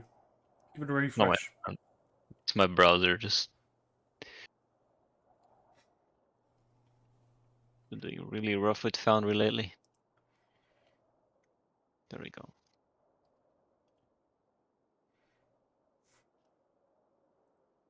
What is the range that I have on? Oh, I can't even get in range. Alright, so I will command my cannon to move forward 30 feet. Okay, is that a bonus action thing, or can you just do it? That's a bonus action. Yeah. You can move your cannon when you activate it, so it can shoot and move in the same bonus action. Yeah. Part of command cannon. I can move 25 feet myself. Whatever. I think he's still out of my gun's range. 125. Yeah, it's just out of range. I think you can. Can you not shoot further, but you have a disadvantage? Or No, does it's does 40 the to gun not have 120. it? Oh, right, okay. But I can cast Scorching Ray at this range, I believe. No, that's 120 as well. Yeah, I thought it was. 60 feet. Fireball. Fireball works, yes. Okay, I'm gonna cast Fireball this turn. Okay, go for it. Thanks, whoever yelled that. I think it was Jack. That's 150 feet. Yeah. Yeah. So Dex save. Boom. Saving throw. And then my cannon has a range of 120. And you also get a 2d6 fire thing. So add an extra 2d6 fire damage. Yeah, so it succeeded, so it takes half damage. Yep. If you want to roll the damage and add a 2d6. 27, add another 2d6 on that. And also my arcane firearm bonus. Which 1d8. is 1d8, yes. That's 35, 34, 35, Magnificent roll on the arcane firearm. 36. 36 total, so that will be an 18. And I'm also using my cannon's attack for a Nice. crit, which is 3d8. So 18 plus 3d8. 3d8. That's going to be nice. This is bludgeoning. Bludgeoning, yes, I believe so. That's 31 bludgeoning. Force damage. Force. And it's pushed 5 feet away from the cannon. Is that got something to do with size or not? It doesn't say. Okay, then that'll be pushed No. 5 feet away then. It just happens. Bloody hell. Oh yeah, I remember because you were pushing the Kraken away, even though it was. It was interesting that they didn't have a size limit on it. Okay, Wilson, and we come around to a Janice then. I'm just gonna chuck a fireball at it. Okay, It's a good idea. Does Doesn't hit. 2d10. well, how do you know? Maybe it's got an AC of less than 19. Oh. 9, sorry. It doesn't. You missed. Yeah. Just don't presume things. I'm gonna move upside down though. That's it. Okay, that's your turn. In that case, we have Novelios then. What is your plan? Okay, yep, gonna sprint. Plan is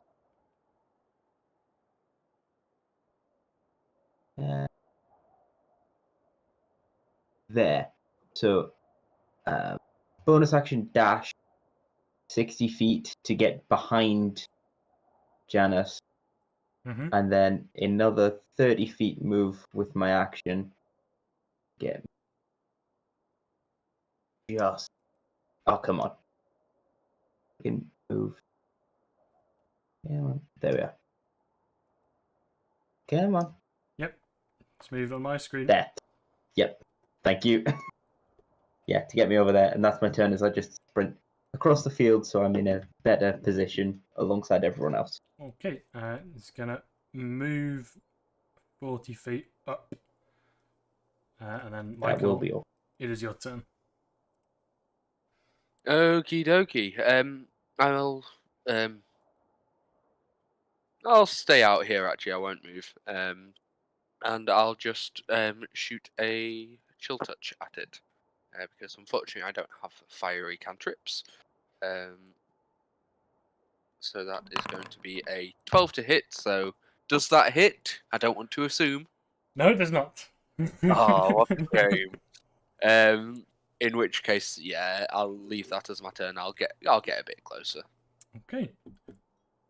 In which case, the Melangor coils backwards, and it pounds forward. It pounds forward, maybe 10 or so feet, and then it leaps up into the air. It leaps about 20 feet into the air, and spins around in a ball. It rotates extremely quickly, and the blue lightning from the edges of the storm lash out towards it and make it this spinning ball of white, snowy fur and lightning. And it slams down right here. It plummets towards the ground, right towards Janice, and everybody within 50 feet. So all of you guys, but not Michael. You will need to make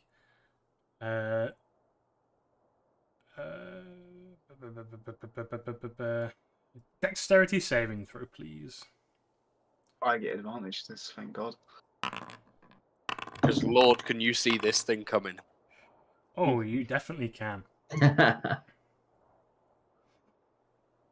All right.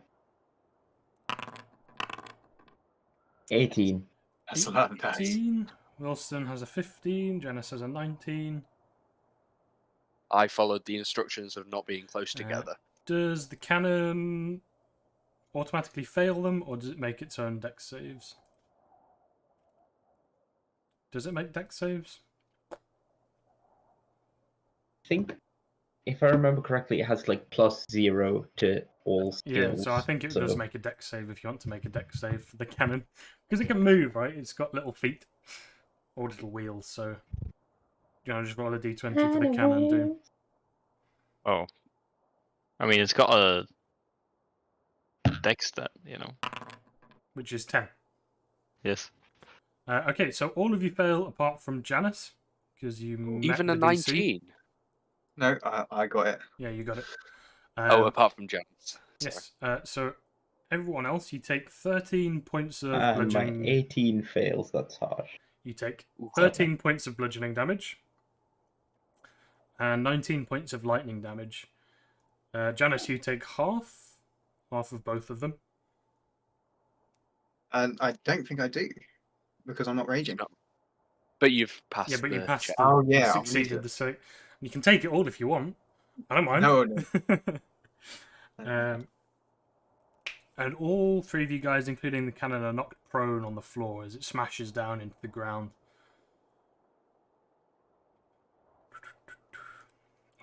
What were the damage numbers on that again there? Sorry. 13 bludgeoning and 19 lightning.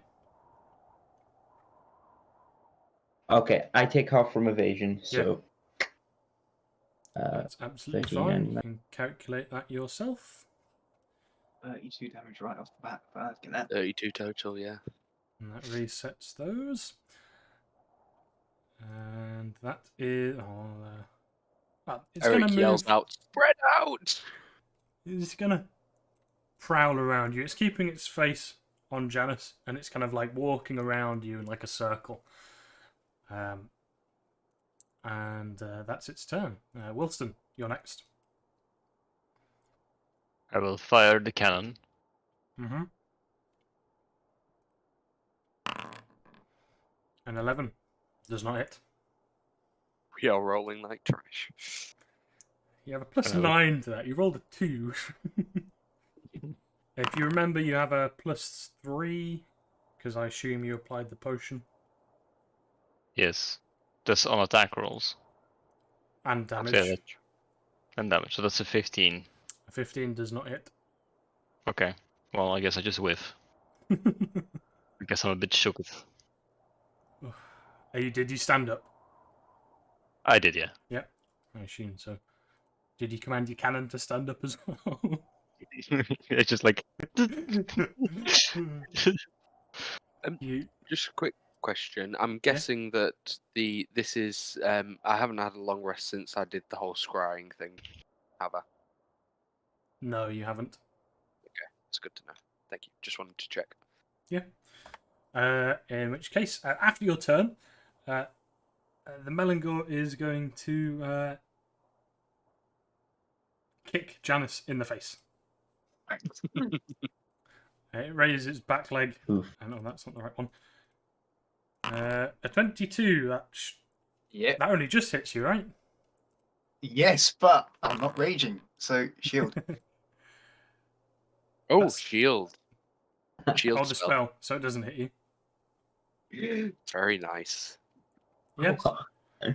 So his foot slams into you and it pushes you back a little bit, like centimeters, and then the purple shield flashes up in front of you, and it doesn't do any damage. Janice, it's your turn now. Thank God for that. Fucking hell. Okay. Now we rage. Okay.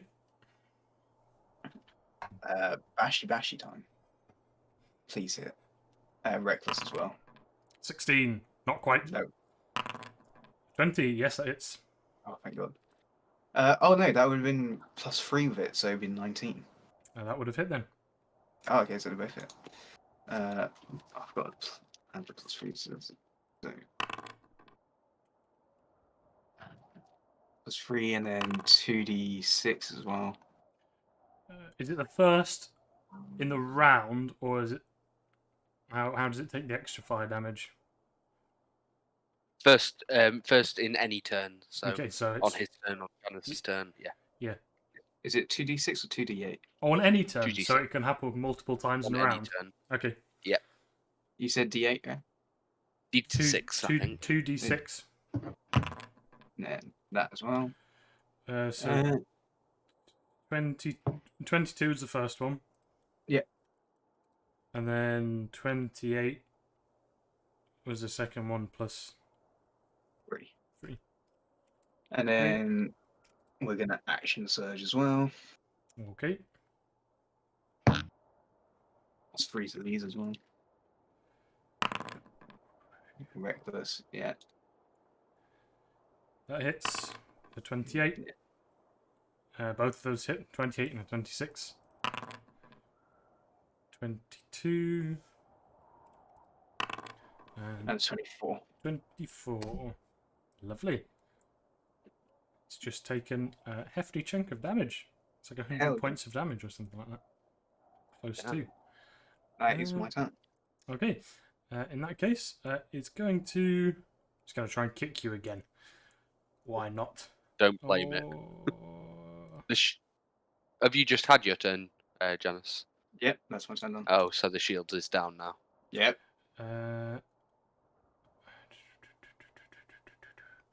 Yeah, it's going to go for a kick. Which is where have I rolled that? Here we go. 22 again.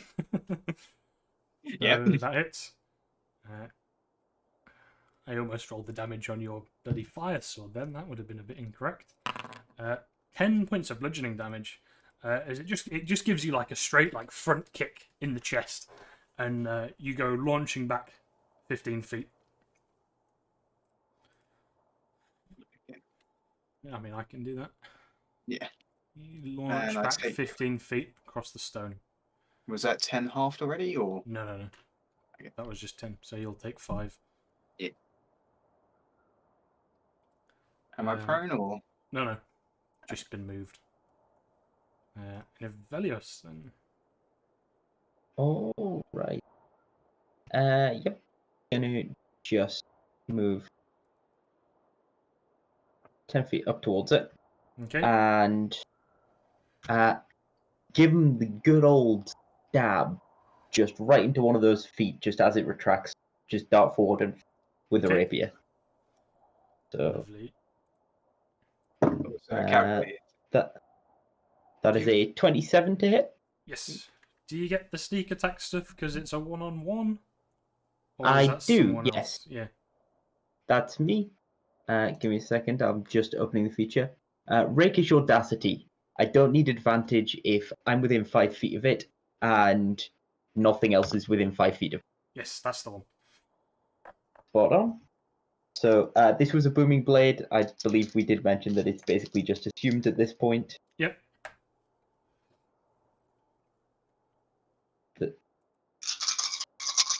And then my Alchemist Fire for some extra fire damage, but I'll do that separately because I get some bonuses to that, I believe.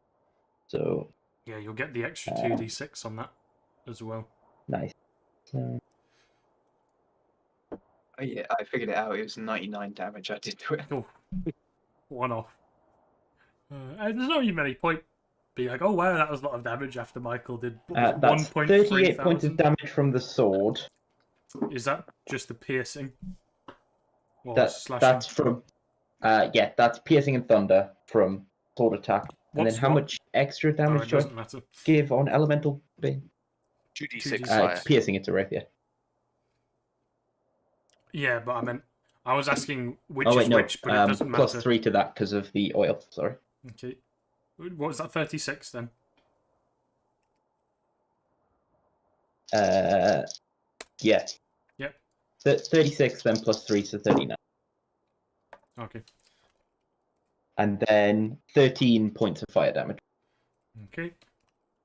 Then I'm going to use my bonus action to dash and move 50 feet back out. And it doesn't get an attack because you hit it, I believe. It does not. Yeah. To there. As soon as I my was very worried for you for a second, computer but works. that's incredible. Come on. Going. Every time I want to do something with an enemy, he's just got something that avoids it. Or, you know, it's a... Yeah. That's rogues. Yeah, man. Are you trying to move? Oh, it's about to come through, I think. It should. Are you I trying should to be go... moving. You're trying to go about there? 50. Lovely. I don't know. I can't see that. Nothing is showing Well, up on I the saw your screen. line, and I tried to put it where your Yeah. line was, so I hope that's about right. You can move it a little bit. Thank you. On your turn if you I like. will as soon as I move on my screen. Yeah, that's fine. I'm just gonna refresh my Foundry real quick. Go for it.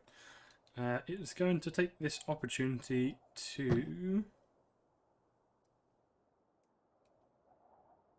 follow you. It doesn't quite get all the way. Oh. It's coming after you. Eric. Yes.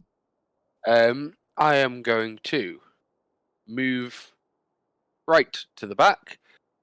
Actually, first I will see that this friend is hard to hit, so I'm going to try and cast Fairy Fire upon it. Okay. So I'll cast that. Dex to land. save. Dex save DC 17. It succeeded. It got a 20. Wonderful. In which case, nothing happens, and I move back a bit to avoid this terrible AOE. Okay. Is that your turn?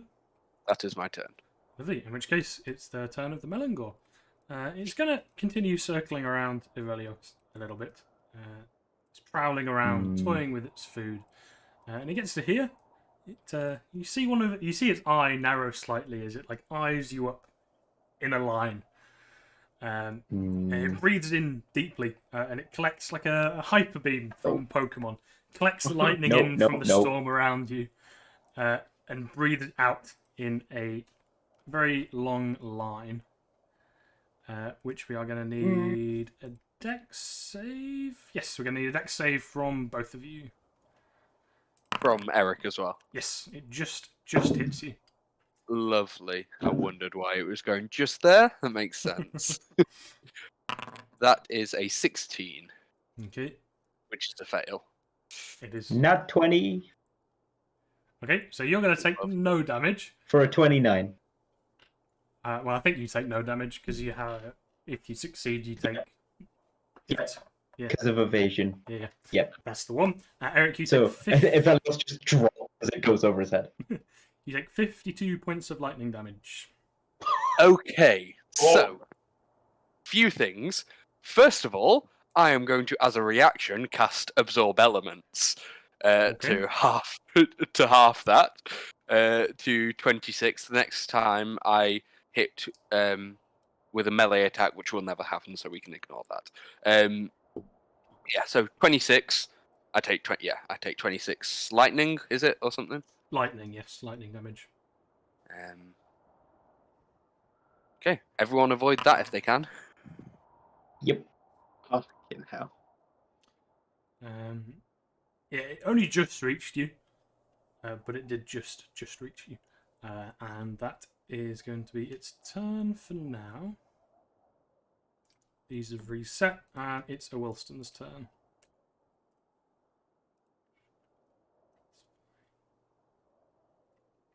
The Wilson is just gonna pew twice again. Go for it. Also Okay. gonna move my cannon 25 feet forward towards it, just to like Lovely. shoot. That is pew number 1. That hits. 17 in damage, right? Yes. What type of damage is this piercing? Piercing, yeah. Okay. And the cannon was force damage. Yeah, that hits. 3d8 plus 3. 24. 24. Oh, 24. That was a good roll. 777. 24. It's a lucky number. If you're in a casino, you'd be rich. Ding, ding, ding. Is that your turn? That's my turn, yeah. Lovely. In which case, Vilios, the back foot swings towards your face with a kick. That would be a 17. That's my AC. So it hits you. Uncanny dodge. What does that do? Oh no. Less damage. He's frozen, but It halves the damage, doesn't it? Yeah. Yeah. Yeah, so slow it down again. Yes, it hit me. Uncanny dodge is a reaction to take half Yeah. damage, please. You take 14 points of bludgeoning damage, which you can half. And again, you shoot back 15 feet Yep. into the edge of the snow here. You're not prone or anything, but yes, that happens. Janice, it's your turn. It is. Alright. I dash up to it. And that's all I can do. Okay. everyone in a nice little circle. In that case, bloody Steam notifications. Get away. Vilios, it's your turn. Okay. Yep. Once again, just going to dart in towards it, 15 feet back, and then just gonna stab it again. Just Fair enough. see how that goes. That goes spectacularly badly, as that's a nat 1. Oh no. I don't think I've set the tables up yet. So, nope. No. Complete whiff on there. It's alright. You're 1-3 nat 1 anyway, so nothing terrible happens. You don't die. Yet. Is that your turn? Oh dear. We have a frozen, no. frozen Avelios again. I mean, it is pretty cold. That's the effect of the nat 1. He freezes up into an ice cube. Oh. Oh, you're back. Are you back? You back. Put your hand up. Yay! I think I'm back. Lovely. You only need to make an attack, right? You don't need to actually hit him to run away. Correct. Yeah. So I get to run away without fear. Well, very fearful, but not without an Yeah, opportunity attack. And sprinting 45 feet off to the left. If it did that, it did. Yes. Fab. Who's he after now? Who's the next target? I think it's eyeing up Wilston. It's going to go over here. And then it's Eric, it's your turn. He's just moved a bit too far away from me. I'm going to move over here. About right. And I'll just chill touch him. So I'll try and attack. Go for it. That hits. 20 to hit. Yep. For 14 necrotic damage, and they can't heal until the start of my next turn. Okay. That's fine. And after your turn, before its next turn, it raises up onto its hind two legs, raises both hands above its head, and smashes them down on the rock floor. Everybody within, it's only 30 feet, I think, so that's just It's me. a Wilston, a Janus, and the cannon need to make a strength save. Oh no. I'm going to use my flash of genius on that. Never mind, it's not even gonna matter. Oh no! Oh dear. Luckily, you don't take any damage. However, you're knocked prone, and you both. Janice, you're raging, right? Yeah. Sorry. no. You have Ah, advantage. thank you. Not a bother. There we go. 19. So you're fine. Wilston, unfortunately, you failed it by 5 or more, which means you are knocked prone and you're also stunned until the end of your next turn. Oh no. So attacks against you have advantage. You can't move. You can speak falteringly, but you automatically fail strength and dex throws, Oh no. and you're incapacitated. And how do I? Basically, you lose a turn, and Yeah. if they want to kill you, you're in trouble. Yes. There was a. Yes. It's its turn now, and on its turn, gonna creep forward a little bit. Walks past the cannon, and sniffs a little bit. Looks down at Wilston's prone corpse, and slams into you with 2 fist attacks, which are at advantage. First one's a 27. Well, they're both 27 to hit you. At least it wasn't a nat 20. The first one does 15 bludgeoning, and the second one does 19 bludgeoning. It's smashing you into the rock. And those reset. How much and how much? 15 and 19. 19. Alright. Fairly okay. Actually. And it also moves. I forgot it had this one. It moved at least 20 feet towards you, so you'll take an extra 17 points of bludgeoning damage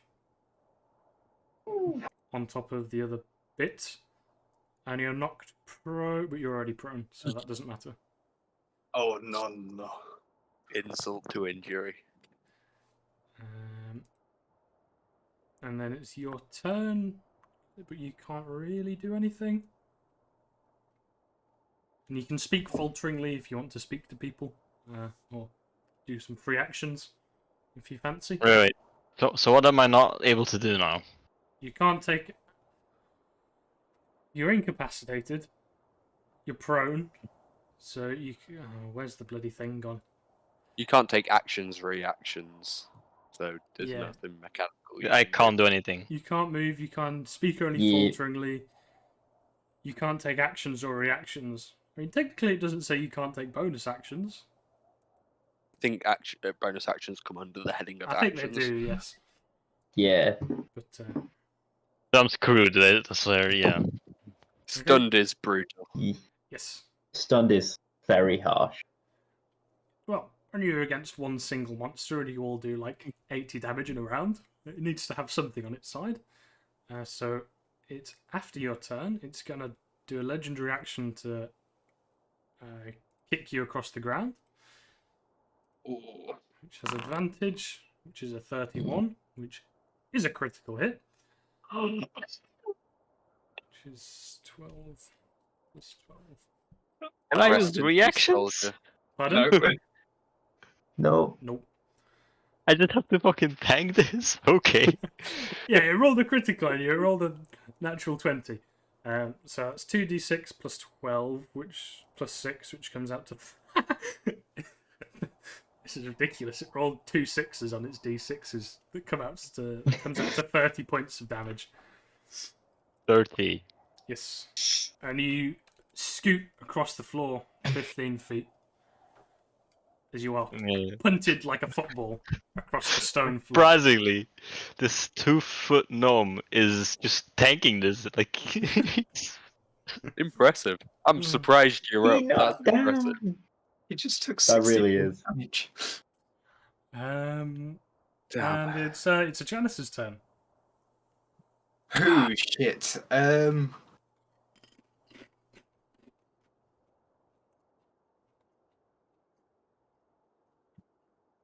Oh fuck.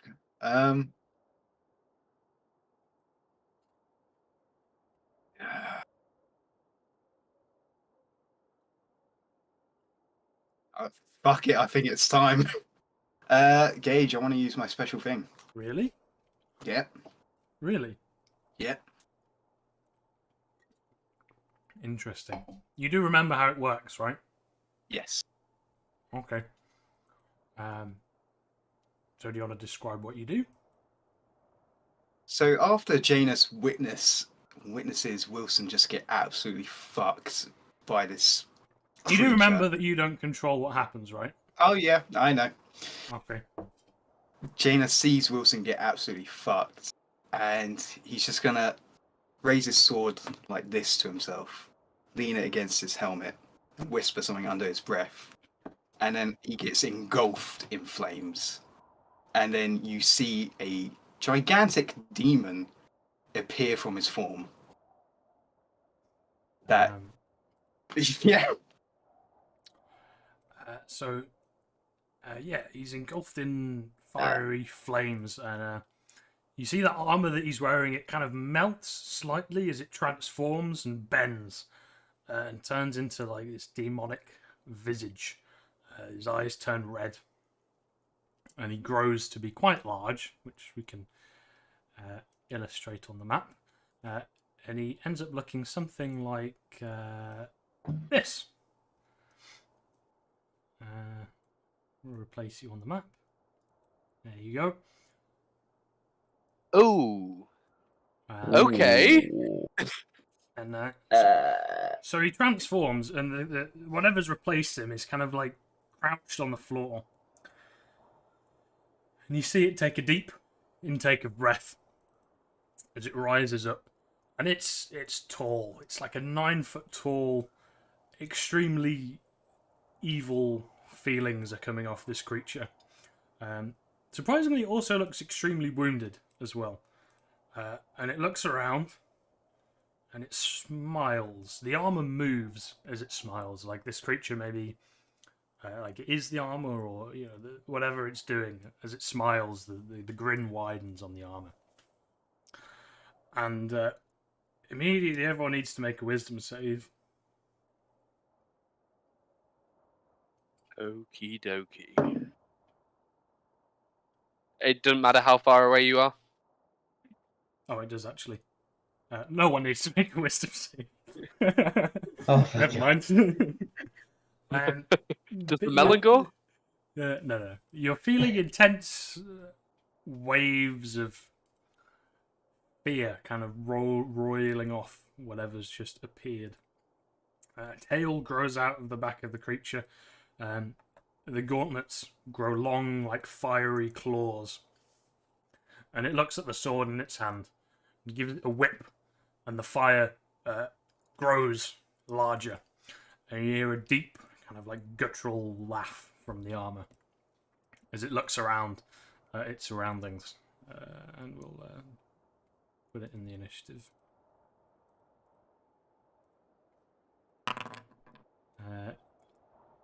And yeah, Evelios, it's your turn.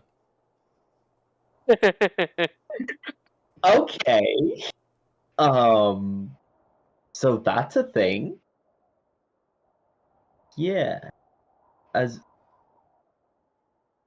I'm gonna move 30 feet to here, and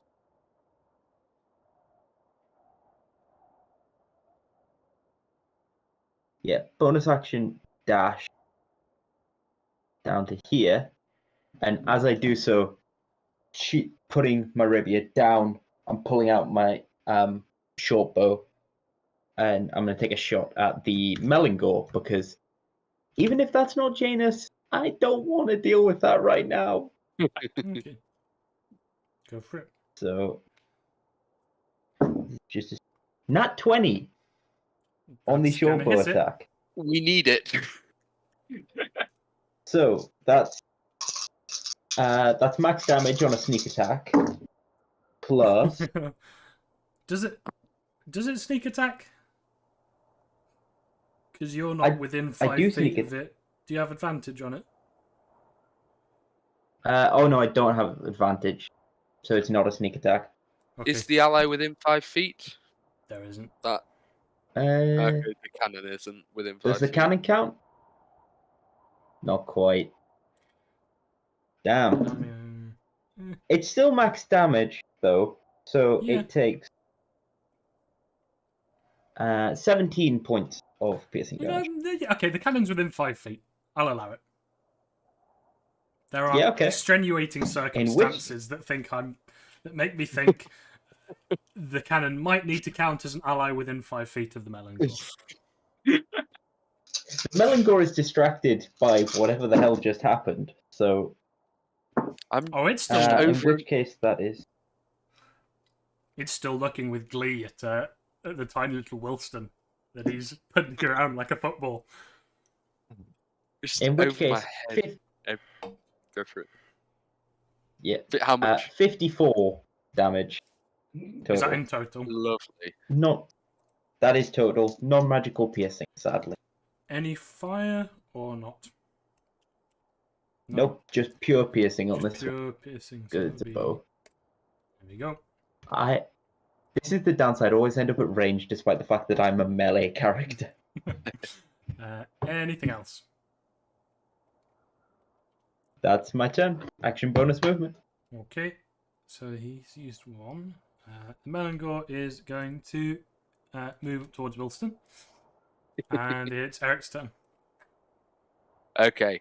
Eric is going to go for the Melangor, but having fought large, scary things before, he's learned to try and stay further away than the next closest thing.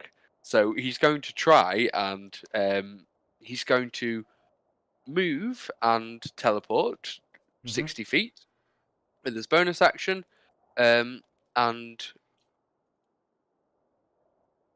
yeah, I think with his action, he's just going to have to, at this range, go for Chill Touch On the Melangor. on the Melangor. Okay. 14 to hit. No, not quite. That's going to be my turn. Okay, it's the Melangor's turn.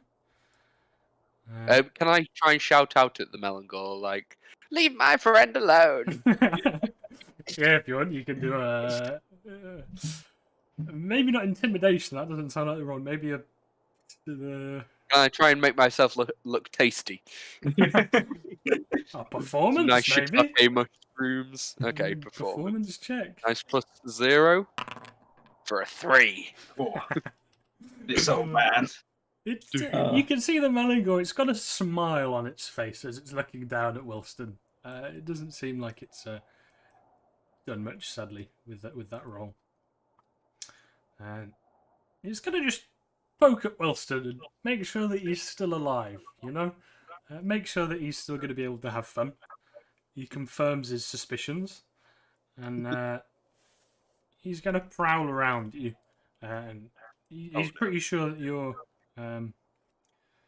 not a threat right now. So he's going to survey the battlefield, and he gets kind of this point until this this giant demonic armor is in his vision, and then it kind of freezes a little bit as it kind of makes eye contact with whatever this creature is, and goes back on its haunches and prepares something.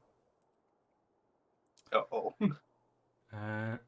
And it's this guy's turn. So the form that was previously Janus, The artist formerly known as Janus. standing very tall amongst the snow. You can remake wisdom throws and stuff if you want on its turn, Janus. If you want to try and regain. I'll leave it control. for this time. Well, it's at the end of its turn anyway. Yeah. It looks around with the burning sword in its hand. It probably sees Velios first. As it surveys, it turns around you and it looks at you. Mortal, what is going on here? You must tell me now. Like what's the word? Wisdom save? Yeah, wisdom save. Oh no. Thor. You feel compelled to tell him what's going on. You can do that in your own words. Well, you see, there's this giant Melangor storm thing that we're attempting to get rid of because it's being a pain in the neck to everyone around it, and you're not Janus. No, I'm not. Foolish boy. Doesn't know what he's dealing with. Well, the creature looks like it might be nice to fight. It's been so long. And he shakes his shoulders, and big, fiery, leathery wings snap out from his back, and he flies 60 feet towards the Belangor and swings the sword and smashes it across the face with this one.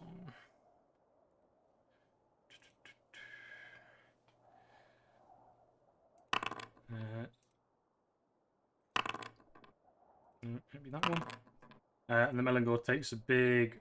does it need to be an ally or something to benefit from your spell, or is it just going to take the extra fire damage from anything? I think it just takes it from anything. Okay, so it just makes them weak to that element. Okay, so the Melangor takes a big cut across its body. 28.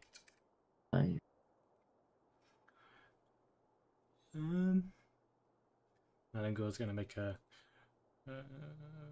wisdom save. Okay,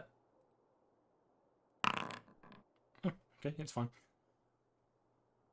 And after its turn, well, after the armor's turn, the Melangor is going to back away as far as it possibly can, giving another attack to the armor, which hits again, scoring another strike along its hide. At which point, the armor shrugs. The figure shrugs. It is not worth my time. Tell me, boy. And he turns back to Velios. Whose side are you on? Whichever one gets me out of here alive, usually, but nominally, everyone else's. Give me like a... Not the side of the beast. Persuasion, maybe? Okay.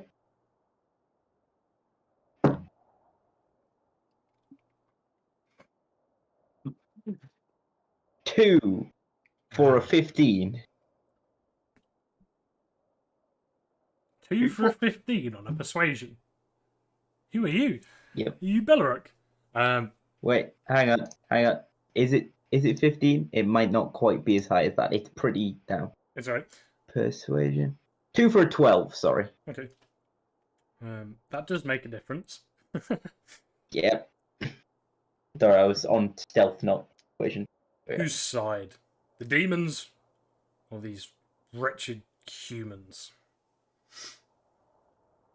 Now, why would I answer a question like that with anything other than demons?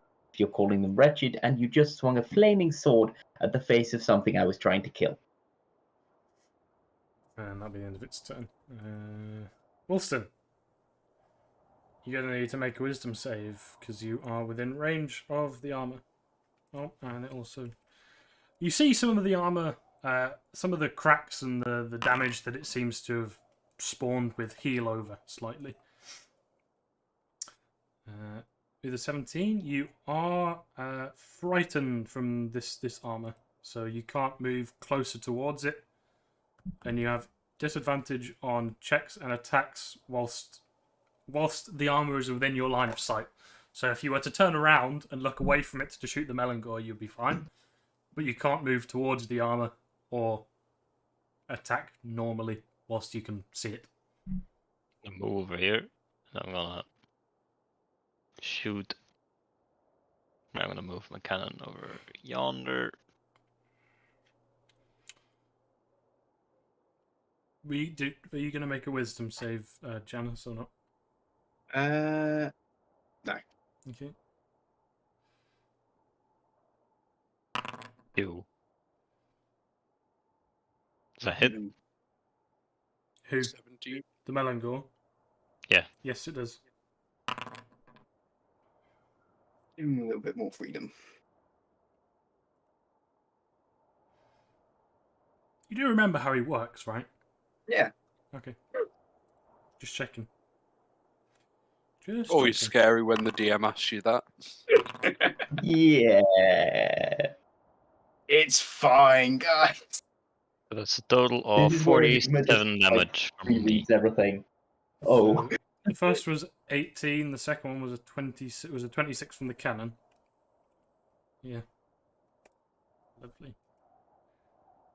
Anything else? Nope. Okay. Janice, you don't get a turn. Evelios, it's your turn. Okay. Yeah. Well.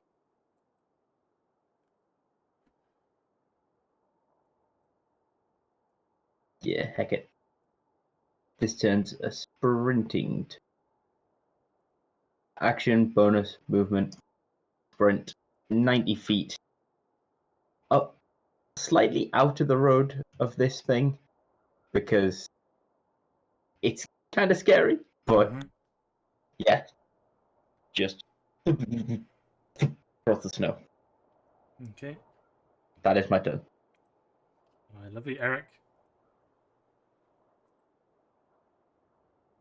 Do I recognize this armor demonic form? Would you like to make some sort of a check? Maybe survival or... Oh, I would love to make a survival check yeah, for you, probably Gage. survival. 21. 21, okay. It's definitely some sort of demon. It Yep. feels very, very powerful. Definitely more powerful than Yaggorath. More powerful than pretty much any demon that you met on the front lines. Whatever it is definitely... Maybe a bit of a history check as well. Or intelligence? They are both the same, so I'll Okay. just do. I'll let Janice decide what happens off these rolls. 7. Oh, history. Or an intelligence. Or a history. Yeah. Because They're both the same. with the 7. Given that we've spent time together, and out of Yeah, take into the account the survival check as well. You can say whatever you would like about whatever happens. Okay. I'll leave it up to you. So definitely with the survival check, definitely what Gage said. Very powerful, very strong. In like a whole different caliber compared to like the demon generals that we've been fighting or we fought. With the history check, Janus never mentioned anything, but there may have been like a rumor here or there within the demon ranks, if you ever cared to listen. But that's about it. do I know any? Because I think if they were speaking Infernal, I would have tried to listen. With information gathering, what sort of rumors in the demon ranks would you have known? Just that there was a very powerful demon, or Exactly that. Just there was an insanely powerful demon. okie dokie. In which case, and this demon looks very injured. Is what you mentioned. It looked Gage? extremely wounded when it appeared. Yeah. And after its turn, it seems to have healed some of the cracks in its armor with some sort of fiery energy. Not by much, but it seems to be regenerating. Oh, poo indeed. In which case, I'm going to shout out to everyone that this is more powerful than any general, and they are healing per turn. And I am going to They're healing try. per turn, guys, every 6 seconds. They seem to be healing as the day goes on, so we need to get them quickly before they get more powerful. Come on. I'm going to move towards the guy. How far can I move? Oh, I can move plenty far enough. I'm going to move to here. If you move within that close, you're going to need to make a wisdom save once you get within 20 feet, and then you may or may not be able to move closer. That's fine. So you'll get to about here, and then you need to make a wisdom save. I wouldn't know about how close you have to be for the wisdom save, so I'll keep on moving in. That's fine. 28. Fine. Absolutely fine. In which case, I'll move right in, and I'm going to try and cast Blight on them. Okay. What does this one do? It just does a lot of damage. If they take half if they pass the con save. Con save. Yes. Yeah, and it doesn't affect undead or constructs. But if this is a demon, Most likely you got 22. so he passes. So he takes Which is half the damage, quite which it takes 21 necrotic Okay. damage. And I'm gonna go and say, "Come and have a go if you think you're hard enough." Okay, he grunts as you hit him with the armor, and the fire that's kind of roiling around his armor, it sparks and tingles and tangles. It's the Melangor's turn. The Melangor's probably a bit confused at this point. It doesn't really know what's going on. It's gonna try and It's running away.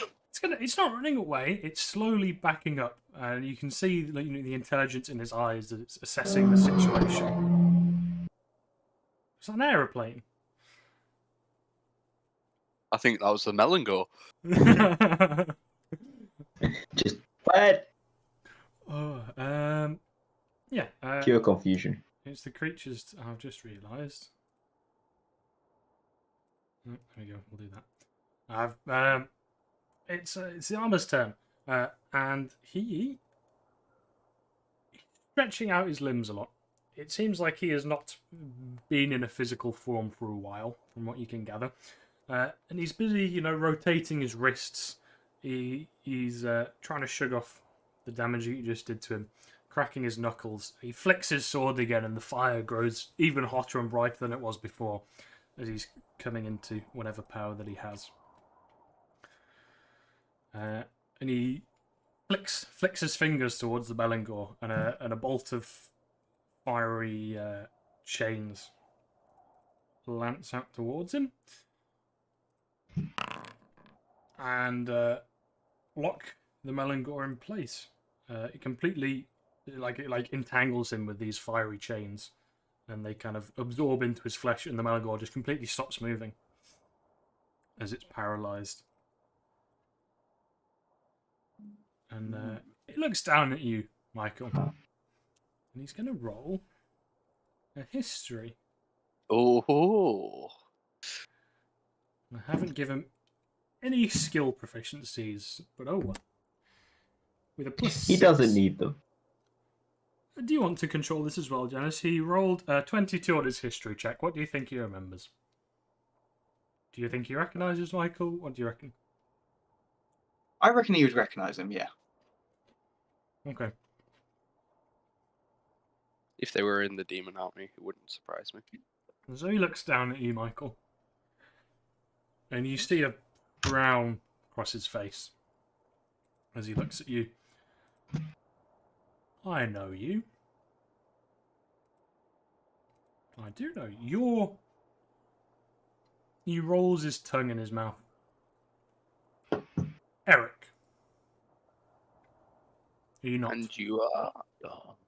You're going to need to make a wisdom save or be compelled to answer his question. 19. You feel compelled to answer the question. I am. And you are?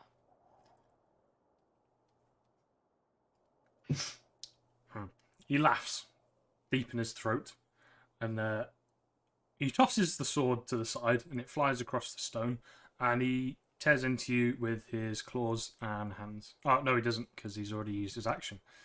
In that case, he tosses the sword to the side and prepares to take into you with his claws and hands and feet.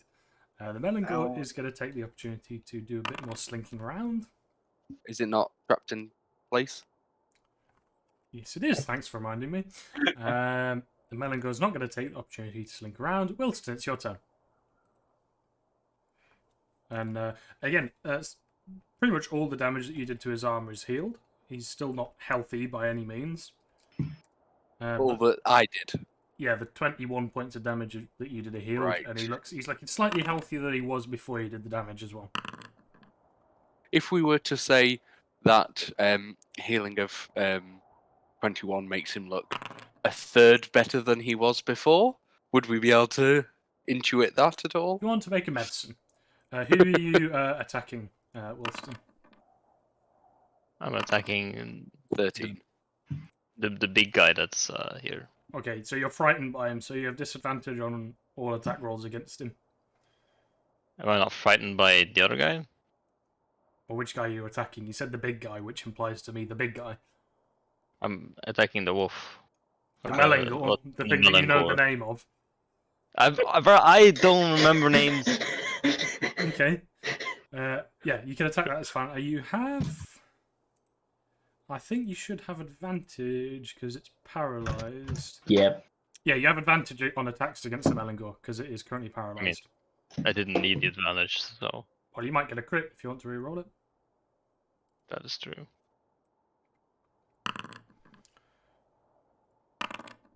Neither So one, the but first one was 17. The second one was... Where was the second one? 15. 15. Okay, was a medicine check. 13. Yes. What were you inquiring? I was essentially trying to work out that amount that... I was trying to essentially work out how much HP he had, or a rough thing of how many of the hits would we need to... It's healed him more than the damage you did, but he still looks very beaten up. Yeah. He still looks like he's only had a couple of rounds of healing, so, like, yeah. He looks like he's got a very high health pool. Yeah. At the moment, or potentially? Potentially. At the moment, he looks very weak. So unless his health pool is like 10,000, then he's definitely killable. For now. Is that your turn, Milston? Or are you moving? Yes. Or... Okay. Janice, you didn't get a turn. Ivelios, then.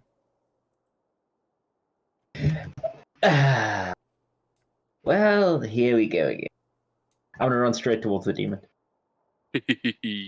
Okay. Once you get... You haven't rolled it yet, have you? Yep. There you go. Your wisdom save once you get to about there. 8. You get to there and you stop dead in your tracks as you kind of realise how frightening this creature actually is. It's like no demon you've ever seen before. It's something from another layer of hell entirely.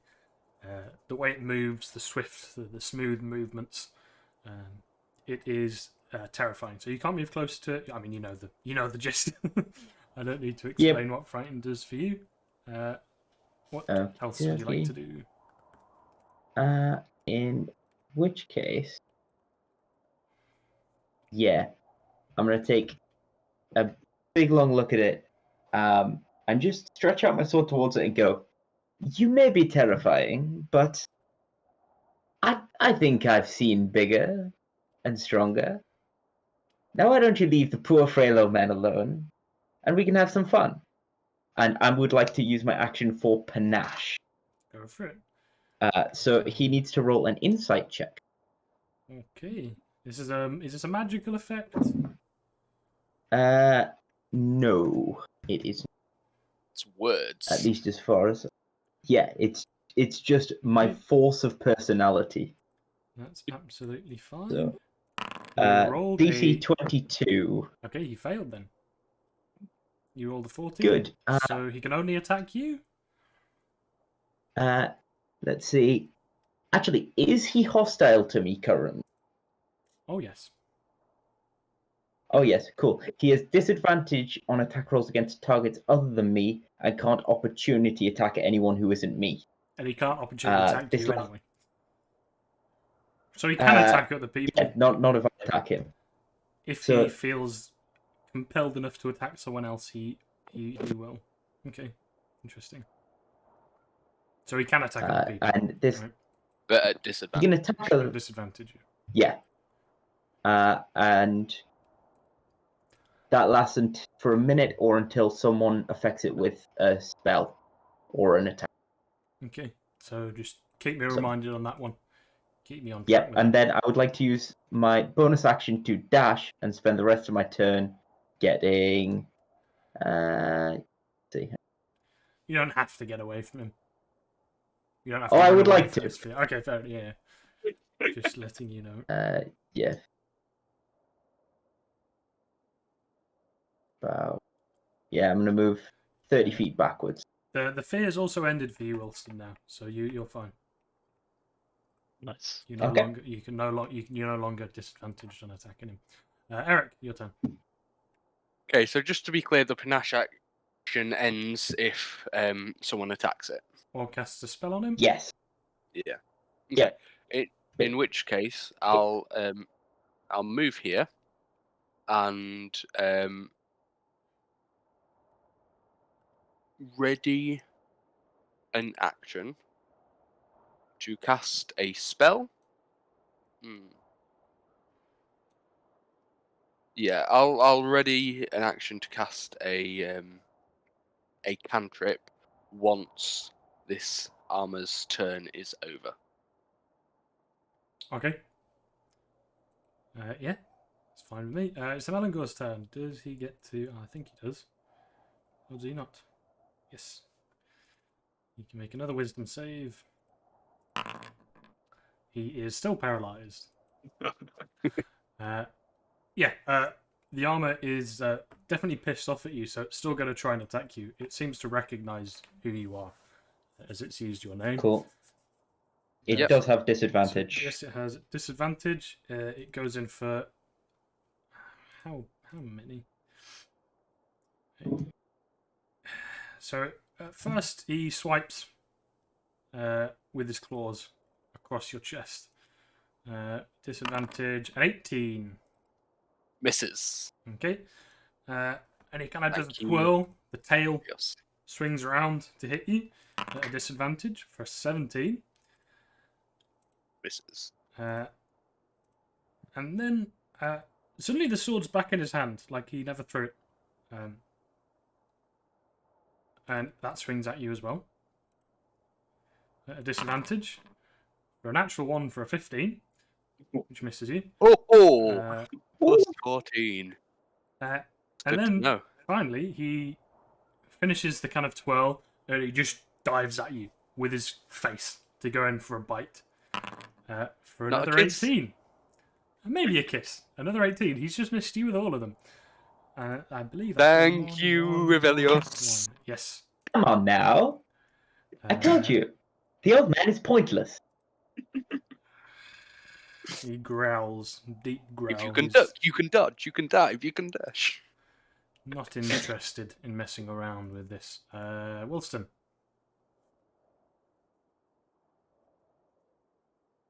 I will keep shooting At the Melangor? because yes. Go for it. You By still the way- Single have track mind. advantage.